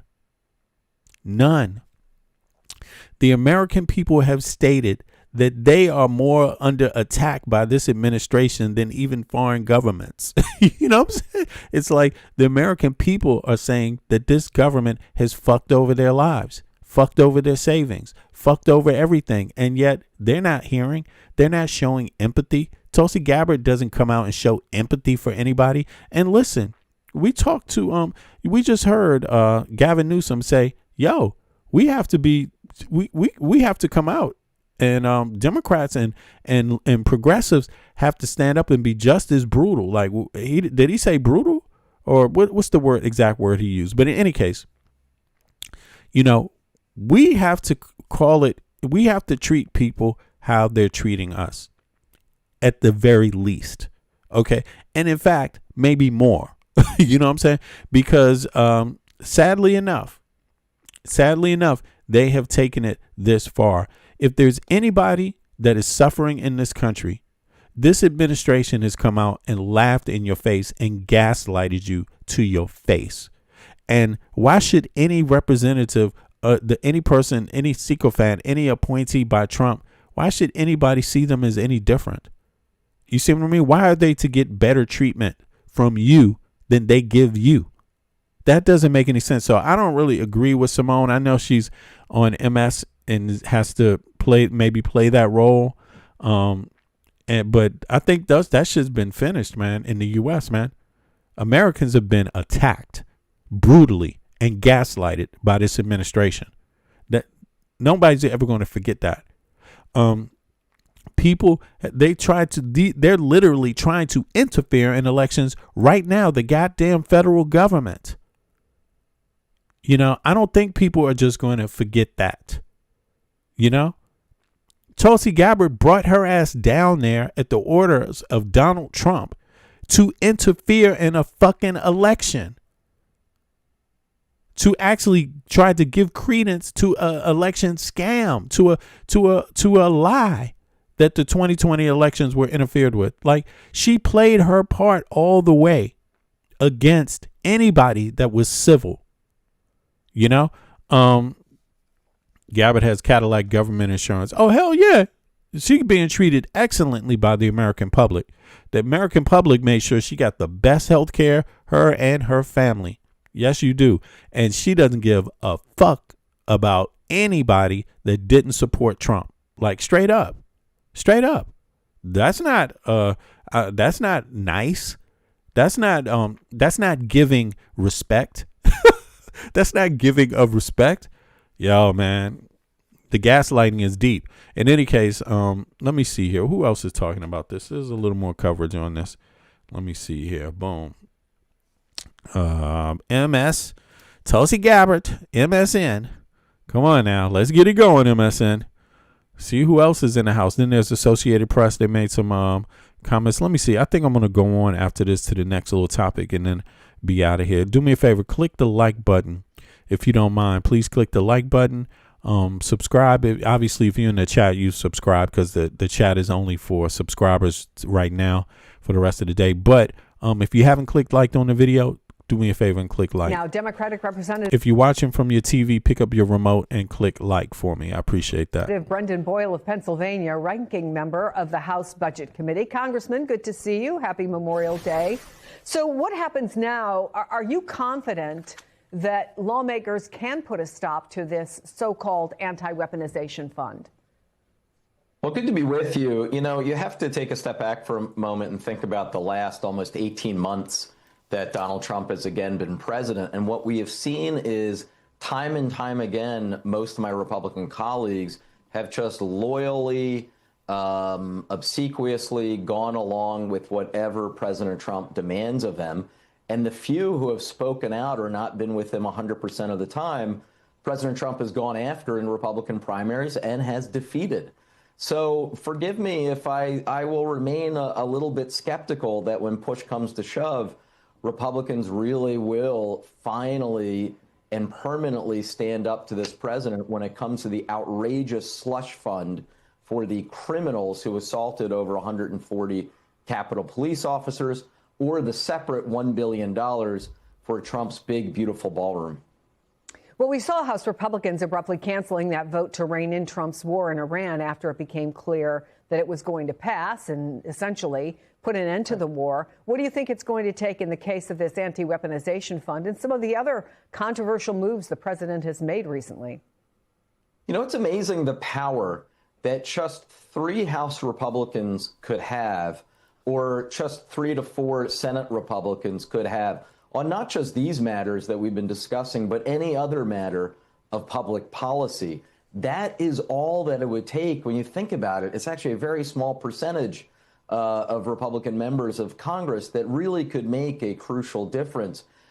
The problem we have specifically in the House, though, is, of course, as a majority rule body, it is the Speaker and Republican leadership that is in control of the calendar. So unless we have a few brave Republicans willing to join us on a discharge petition, we won't actually get a vote on the bipartisan piece of legislation that you just talked about moments ago in terms of stopping once and for all this ridiculous. So you see, they won't be able to stop the president from giving Jan 6 rioters reparations unless the Republicans join the Democrats in a discharge petition that circumvents the leader of the House, because like he just pointed out, the leader of the House, who's MAGA Mike Johnson, he controls the scheduling. So he won't schedule a vote. The discharge petition means you can move around him and you can have a vote. You can force a vote on the congressional floor. That's what that means. It's the same thing as the Epstein files release. The Epstein files, American people had to wait months and months and months for there to be enough Democrats in power, in office, plus 4 Republicans, because only 4 Republicans would sign the discharge petition to get the Epstein files released. Only 4. The rest of them rank and file. They didn't care. They stood by Epstein. And they stood against the victims. And this is the same things with the reparations money here. You're about to see the people that invaded the Capitol get cash money payments by this president of the United States because the Congress refuses to act. The Parliament refuses to act against it. And those people are likely going to get those payments and attack these midterm elections. They are likely to attack any Democrat states, any Democrat counties that are voting, any place where they expect Democrats to win. There's likely to be physical violence and threats of intimidation coming from these same people because they are organized just like they were organized when they attacked the Capitol on Jan 6. I mean, I hope the whole world is watching this. Like, seriously. I hope you watch. It's not easy. A lot of people think that being American is like an easy thing. Let me tell you, if you live in a Western world, if you live in Western country, you have it better than a lot of Americans, than most Americans right now, on average. I'm just telling you. And it's been that way for a minute. Quiet is kept. But yeah, you should understand that the United States swings in extreme ways inside with its domestic policy. And yeah, it means, what I mean by swing is like Americans, a full-time job in the U.S. is 40 hours a week. That's not typical for other Western countries. And you are to do that 40 hours a week to get a full-time pay, even if you don't have health care. Even if you can't afford health care, you are to do it anyway. Even if you can't afford to go to school on the side of your job, you are to do those 40 hours anyway. Even if it doesn't even pay for you to have a home or an apartment within an hour's reach of where your job is. I just heard a girl tell me in New York City alone, she had to travel an hour and a fucking half every morning just inside of New York City to get to work to some minimum wage job, right? And she's got to do the work of 10 people once she gets there, right? You know, if you have a child, you can't do that. Where's the time with your children after work? How are you going to pick your kid up? How are you going to drop your kid off?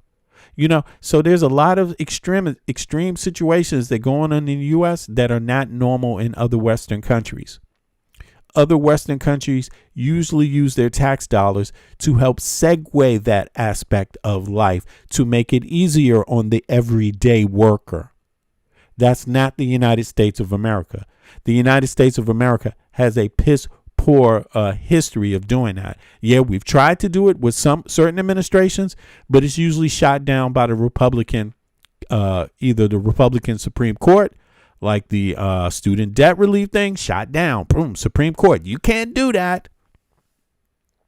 Now they're going to sit back and watch the president give reparations. The Supreme Court says you can't give student debt relief. You can't give the student debt relief help, but you can give Jan 6 rioters reparations. You can do that.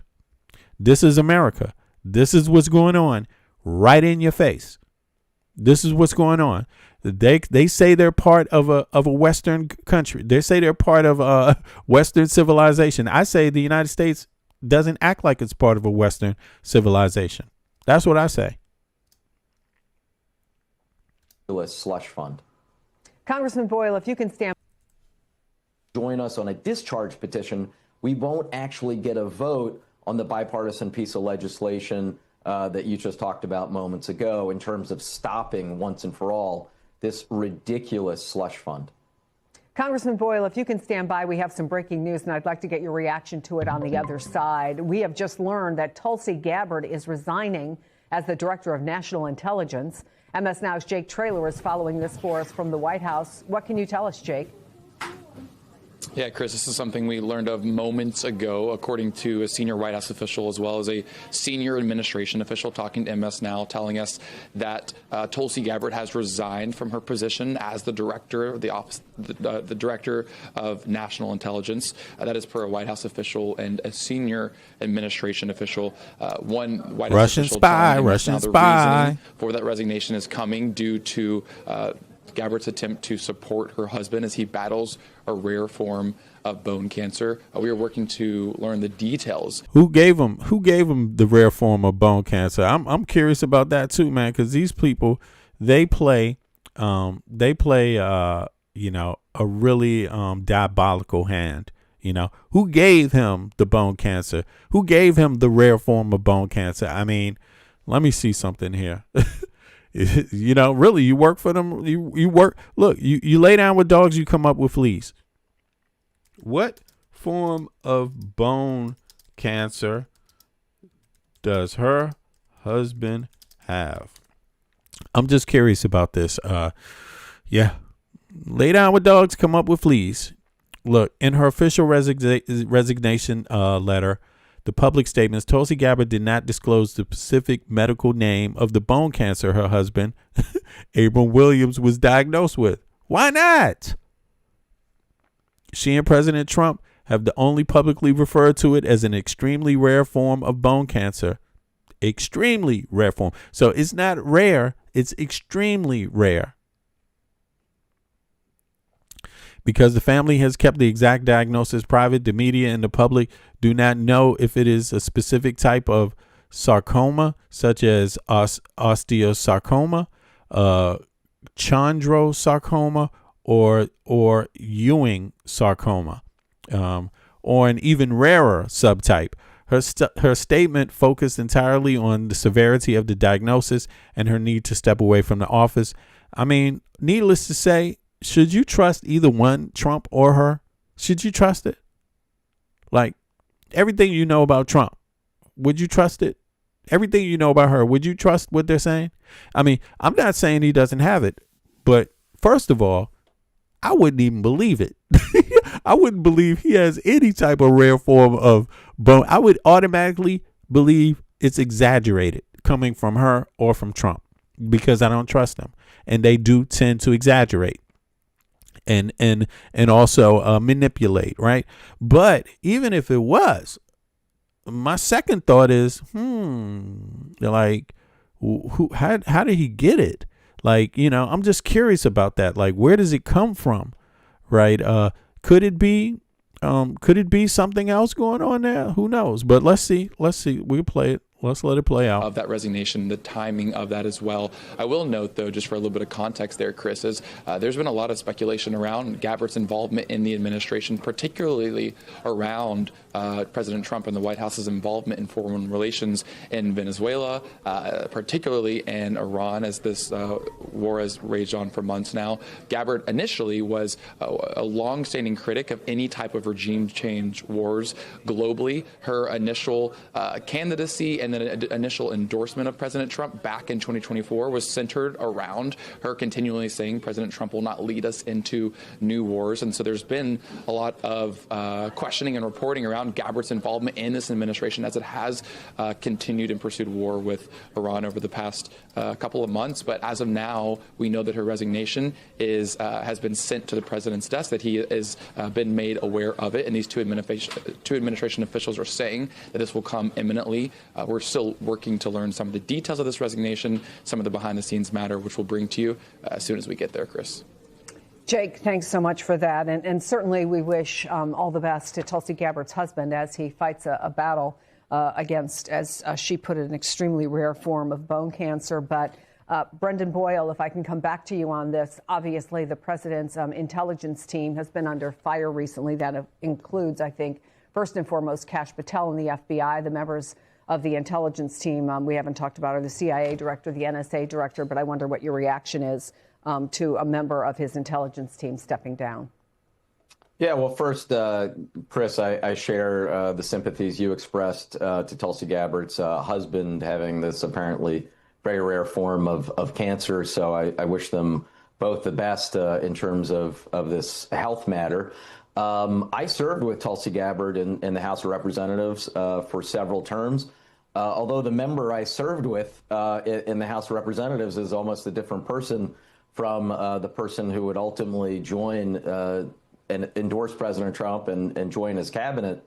The thing that I remember even having personal conversations with her way back in 2016 when she was a co-chair of the Bernie Sanders for President campaign, and she was attempting to get me to support Bernie Sanders.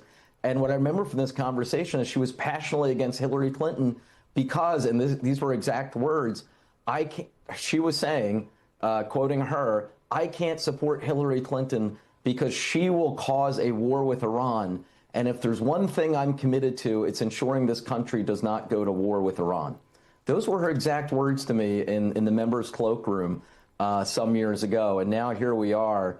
She is actually serving in the cabinet of the president who did launch. I mean, listen, the lady is a plant. You can look at Tulsi Gabbard and like what she was working with Bernie Sanders. And how can you work with Bernie Sanders and then support Trump? There's nothing. Everything is opposite. Every fucking thing is opposite. So what is going on here? Again, her presence in the U.S. government, in politics and in the government is like, it's going to go down in history. People are going to be basically calling her a plant, a Russian spy till the end. And I think she has pretty much proven it, because she hasn't shown to be any significant addition to government, to the welfare of the people of the United States. She's shown to basically just do whatever Trump says, straight out. Just do. And the one thing that she said that was a little different, he just totally ignored it. He ignored everything she said about Iran like she didn't matter at all. Like, I know who you are. I'm the one who appointed you, you stooge. Shut up. I'm going on with my plan, and you are to shut up from here on about Iran. And that's exactly what she did. The next thing you know, she was spotted down there and fucking doing some local election, trying to get President Trump, that local election, but down there in Alabama somewhere, trying to get President Trump's favor again. Like, yo, this lady is embarrassing. She's embarrassing. Like, it looks like what a stooge is. That's all I can say. But in any case, folks, yo, I'm going to be out of here for the moment. I got to be out. I got the rest of the day ahead of me. It's now Saturday morning, so I hope everybody has a good morning in the U.S. It is actually, is it, what is it, like 5? It's almost 5 a.m., right? U.S., something like that time. Almost 5 a.m. But I wish everybody a good day. Let me see here. 2 seconds. Let me try to, let me see if I can end out on something a little different here. There was two things right here. The U.S. and Mexico have a new trade deal, right? Not the U.S., I'm sorry. The EU and Mexico have a new trade deal. Yeah, and they did that to compensate what the United States has done to essentially harm its trade. And then I'm going to end out on something else from the left media. The European Union, let's see here. Mexico have finalized a long-delayed free trade agreement. Both sides are aiming to reduce their dependence on the United States and partially avoid Donald Trump's import tariffs. Trade between them was valued at 86 billion euros last year. DW's Rosie Burchard reports from Brussels. It's a very Mexican moment on the global stage as the country prepares for the World Cup. And sports fans aren't the only ones setting their sights on this city. Europe's top brass has also come knocking, planning to seal a deal that's part of Brussels' broader mission. You have seen how actively we've been pursuing our trade diversification agenda as part of the overall objective of ensuring greater independence of the EU in the various fronts, demonstrated in several recent agreements on trade, be it with Mercosur, be it with India, and with others, and now also with Mexico. The upgraded EU-Mexico Pact should make exports and investment simpler on both sides. Good news for EU food and drink makers. But for Europe, it's the geopolitics at play that really count here. The EU wants to show it can still make friends and make multilateralism work in the face of US pressure on the bloc. Mexico's Claudia Sheinbaum may have a thing or two to teach Europe about taking on Trump. She joined a meeting of progressive leaders in Spain earlier this year, widely billed as a bid to counter MAGA influence. And she's clashed with Trump publicly in the past as an outspoken critic of US actions in Venezuela. We condemn any intervention and are guided by the Constitution. This goes beyond just Maduro's presidency.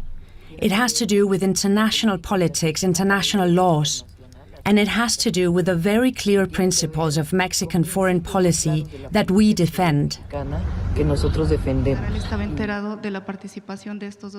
Sheinbaum finds herself facing another balancing act. She's dealing with a domestic scandal around US intelligence operations in the country.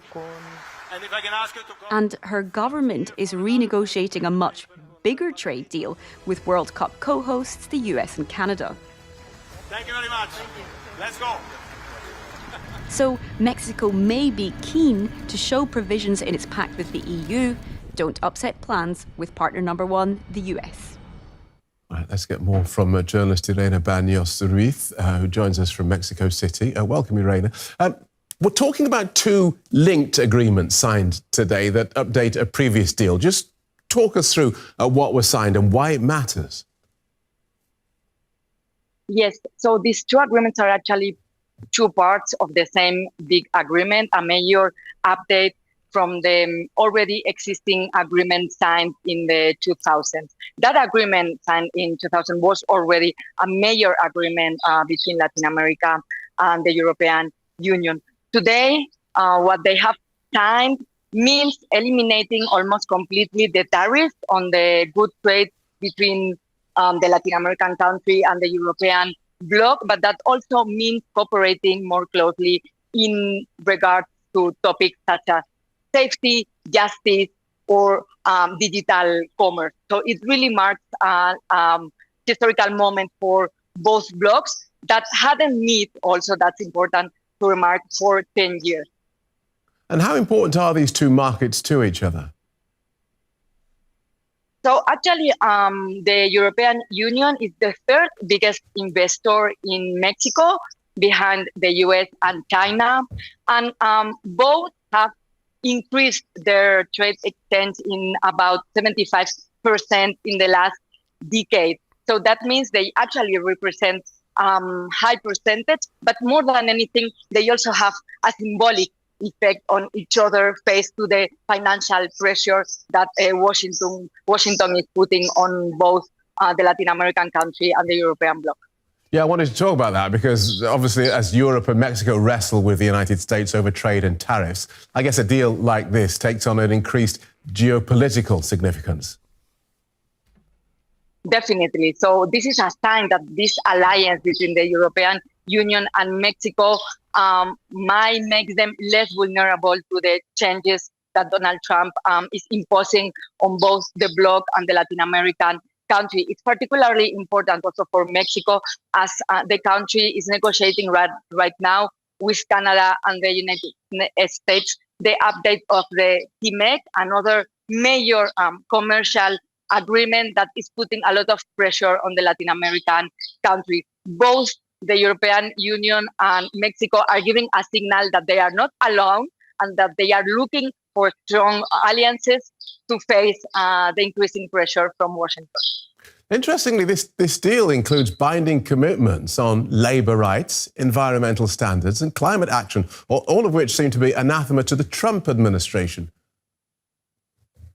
Yes, so once again, this really works as a symbolic evidence of their strengths faced to the weaknesses that Donald Trump is trying to impose in both the bloc and the Latin American country. It's not by chance that these topics are on the table. Also, the safety issue is very important right now in the relationship between Mexico and the U.S. The U.S.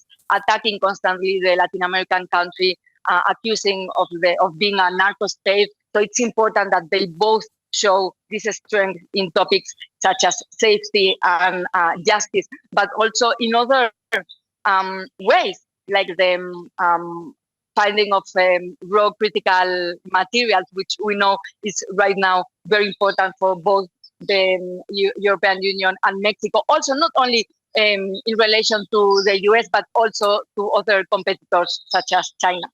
Right. And so we talked about how this removes trade tariffs between Mexico and the European Union. So everyone gets a great big deal. When or do consumers, whether in Mexico or the European Union, will we feel any benefit from this deal? Yes, so the idea is that both the products coming from the European Union to Mexico or the Mexican products coming to the European Union will have more accessible prices. Also, the companies that are working transnationally among their countries will be able to have a quicker access and more privilege faced to other countries. That might impact some of the goods, particularly the agricultural goods. They are also working in other measures, such as controlling the import and the export that are able to come from one country to the other. That will mean definitely an improvement for both businesses in the European Union and Mexico, and then also benefit consumers going into this product. So when does this deal come into effect?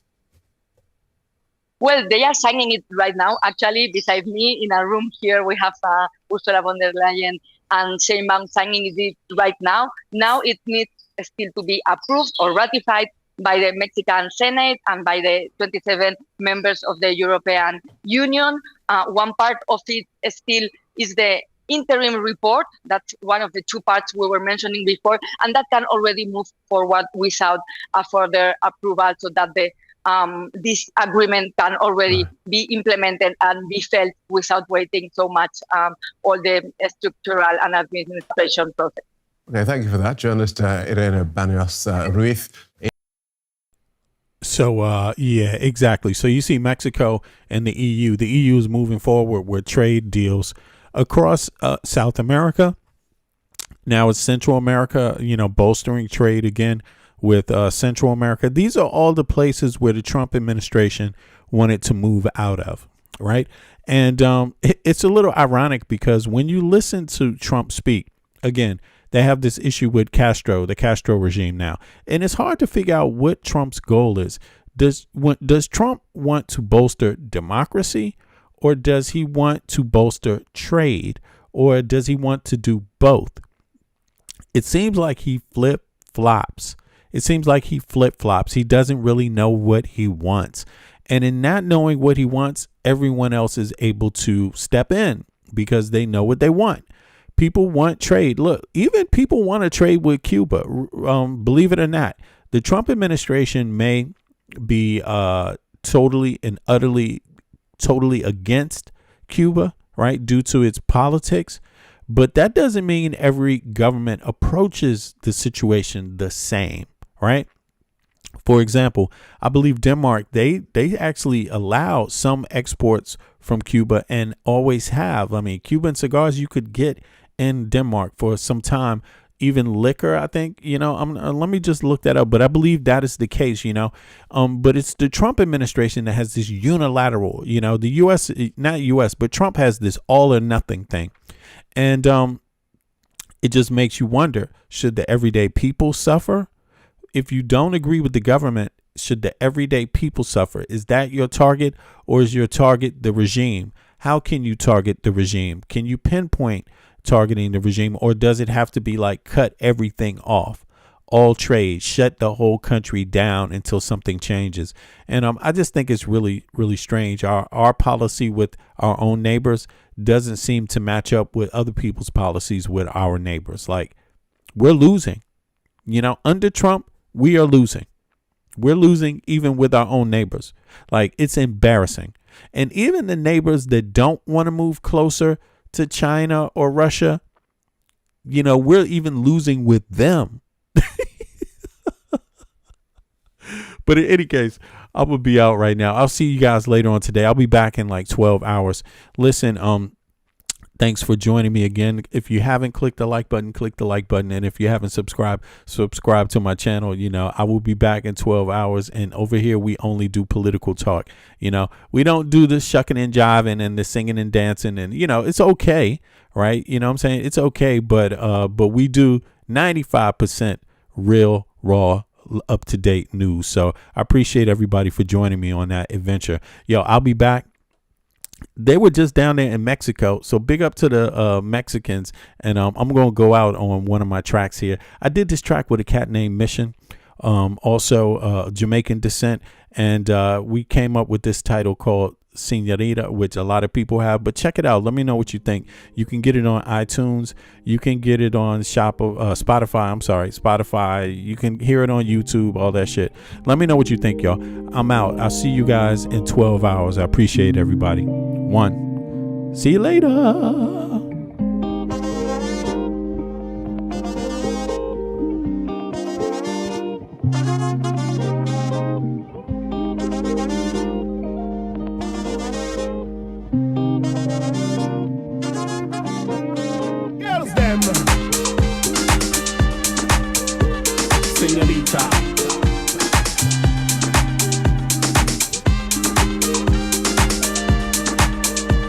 Señorita.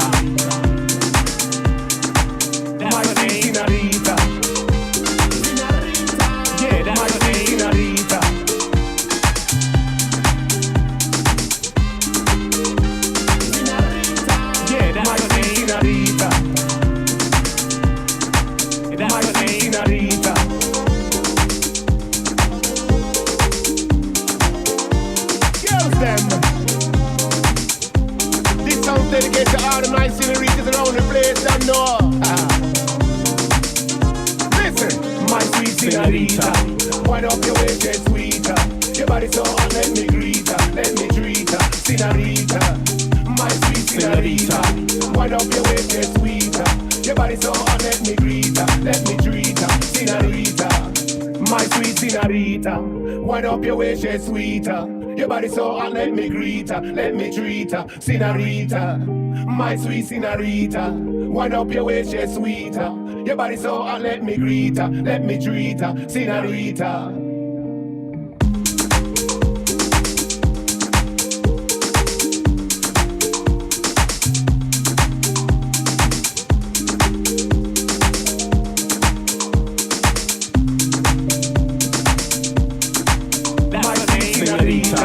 Wind up your waist, get sweeter.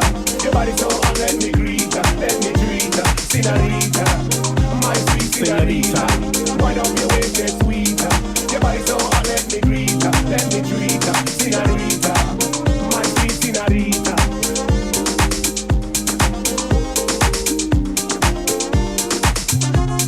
Girls them.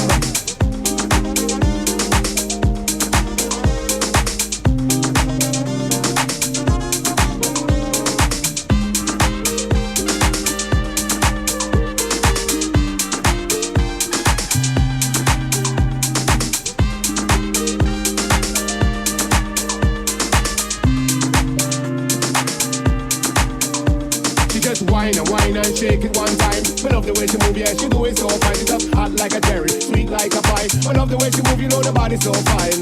Me love the girls when they moving like this. Me love the girls when they bubble like that. Move to the left, me say move to the right. Senorita, your body looking so tight.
they ain't got what's necessary, the necessary ingredients.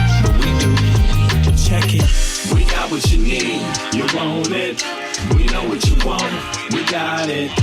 We know what you feel, you want it. We got what you want, you can have it.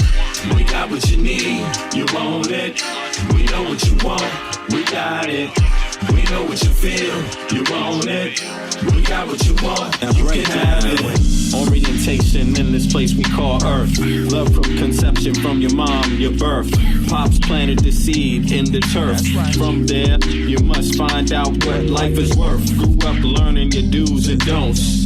Before working on your motor skills, working on your coordination, right? And orientation to what your life, the brand new thing. So gentle, the soul we're capturing. In this distance, the alphabets the kids sing. They celebrate when it's time to go outside. As you get older, you learn to let all the troubles in your life just glide away. Stay focused, keep it smooth, keep you cool. Things in life can make it get rude. If you let it, don't let it. If you let it, don't let it. If you let it, don't let it. If you let it, don't let it. If you let it, let it, what? If you let it, don't let it, let it. If you let it, what? Don't let it. If you let it, don't let it, don't let it. We got what you need, you want it. We know what you want, we got it. We know what you feel, you want it. We got what you want, you can have it. We got what you need, you want it. We know what you want, we got it. We know what you feel, you want it. We got what you want, you can have it. We embark on this journey to your soul. You wanna have a good time.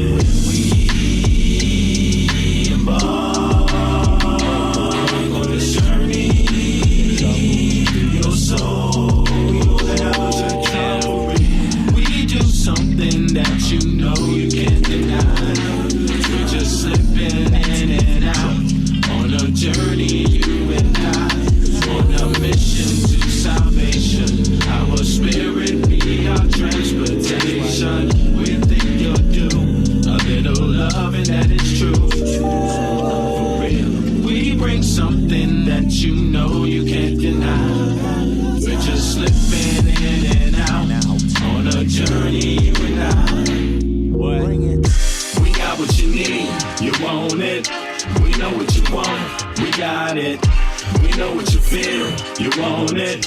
We got what you want, you can have it. We got what you need, you want it. We know what you want, we got it. We know what you feel, you want it.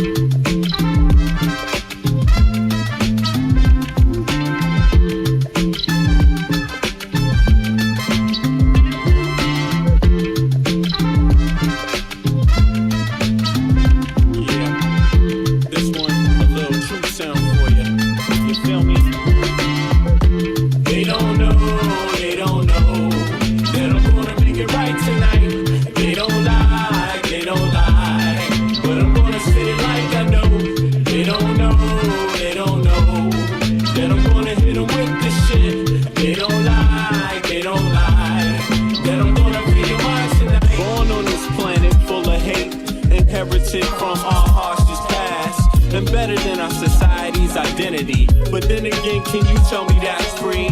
They explain to you what your mind should perceive, suggest things they want you to believe, like your skin color dictates your race. They're calling you an idiot to your face, like life is much more simple than that. We're all slaves and the cards are stacked, while we fight over problems we can fix. Industrialists turn our kids to addicts. The television does a job, introduce you. The radio's right there to seduce you, keep you locked on the wrong damn track. Cigarettes is just legalized crack. They want you to catch a damn heart attack. They want you to catch a damn heart attack. What? Stop believing in the flag, it's a trap. Cause men rule this world, that's a fact. They don't know, but I'm gonna make it right tonight. They don't lie, but I'm gonna say it like I know. They don't know, that I'm gonna hit them with this shit. They don't lie, that you're gonna feel mine tonight. That you're gonna feel mine tonight.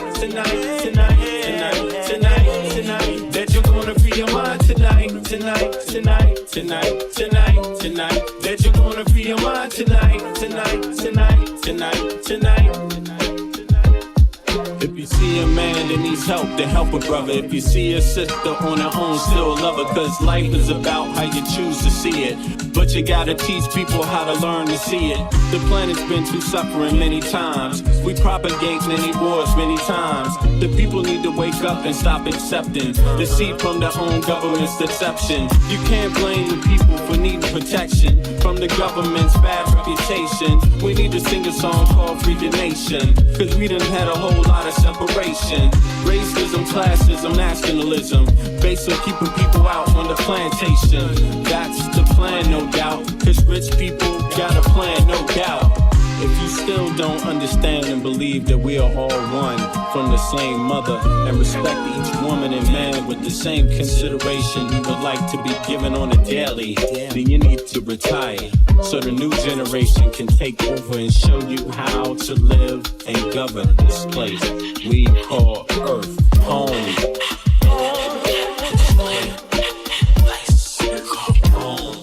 To the human bliss. Everybody here, yeah.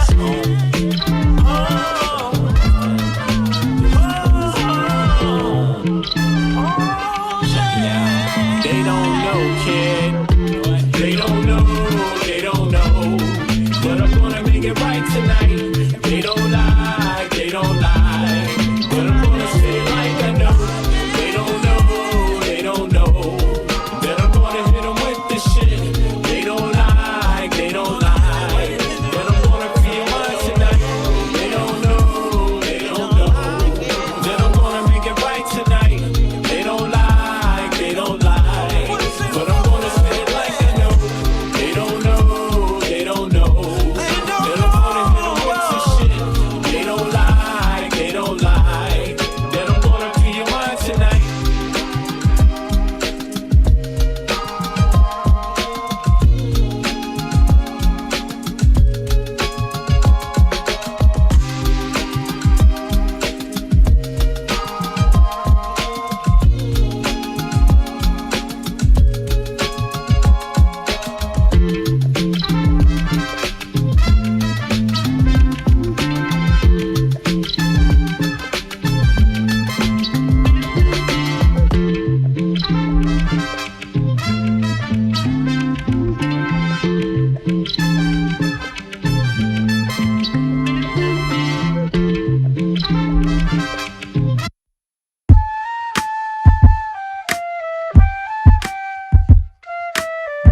Take heed.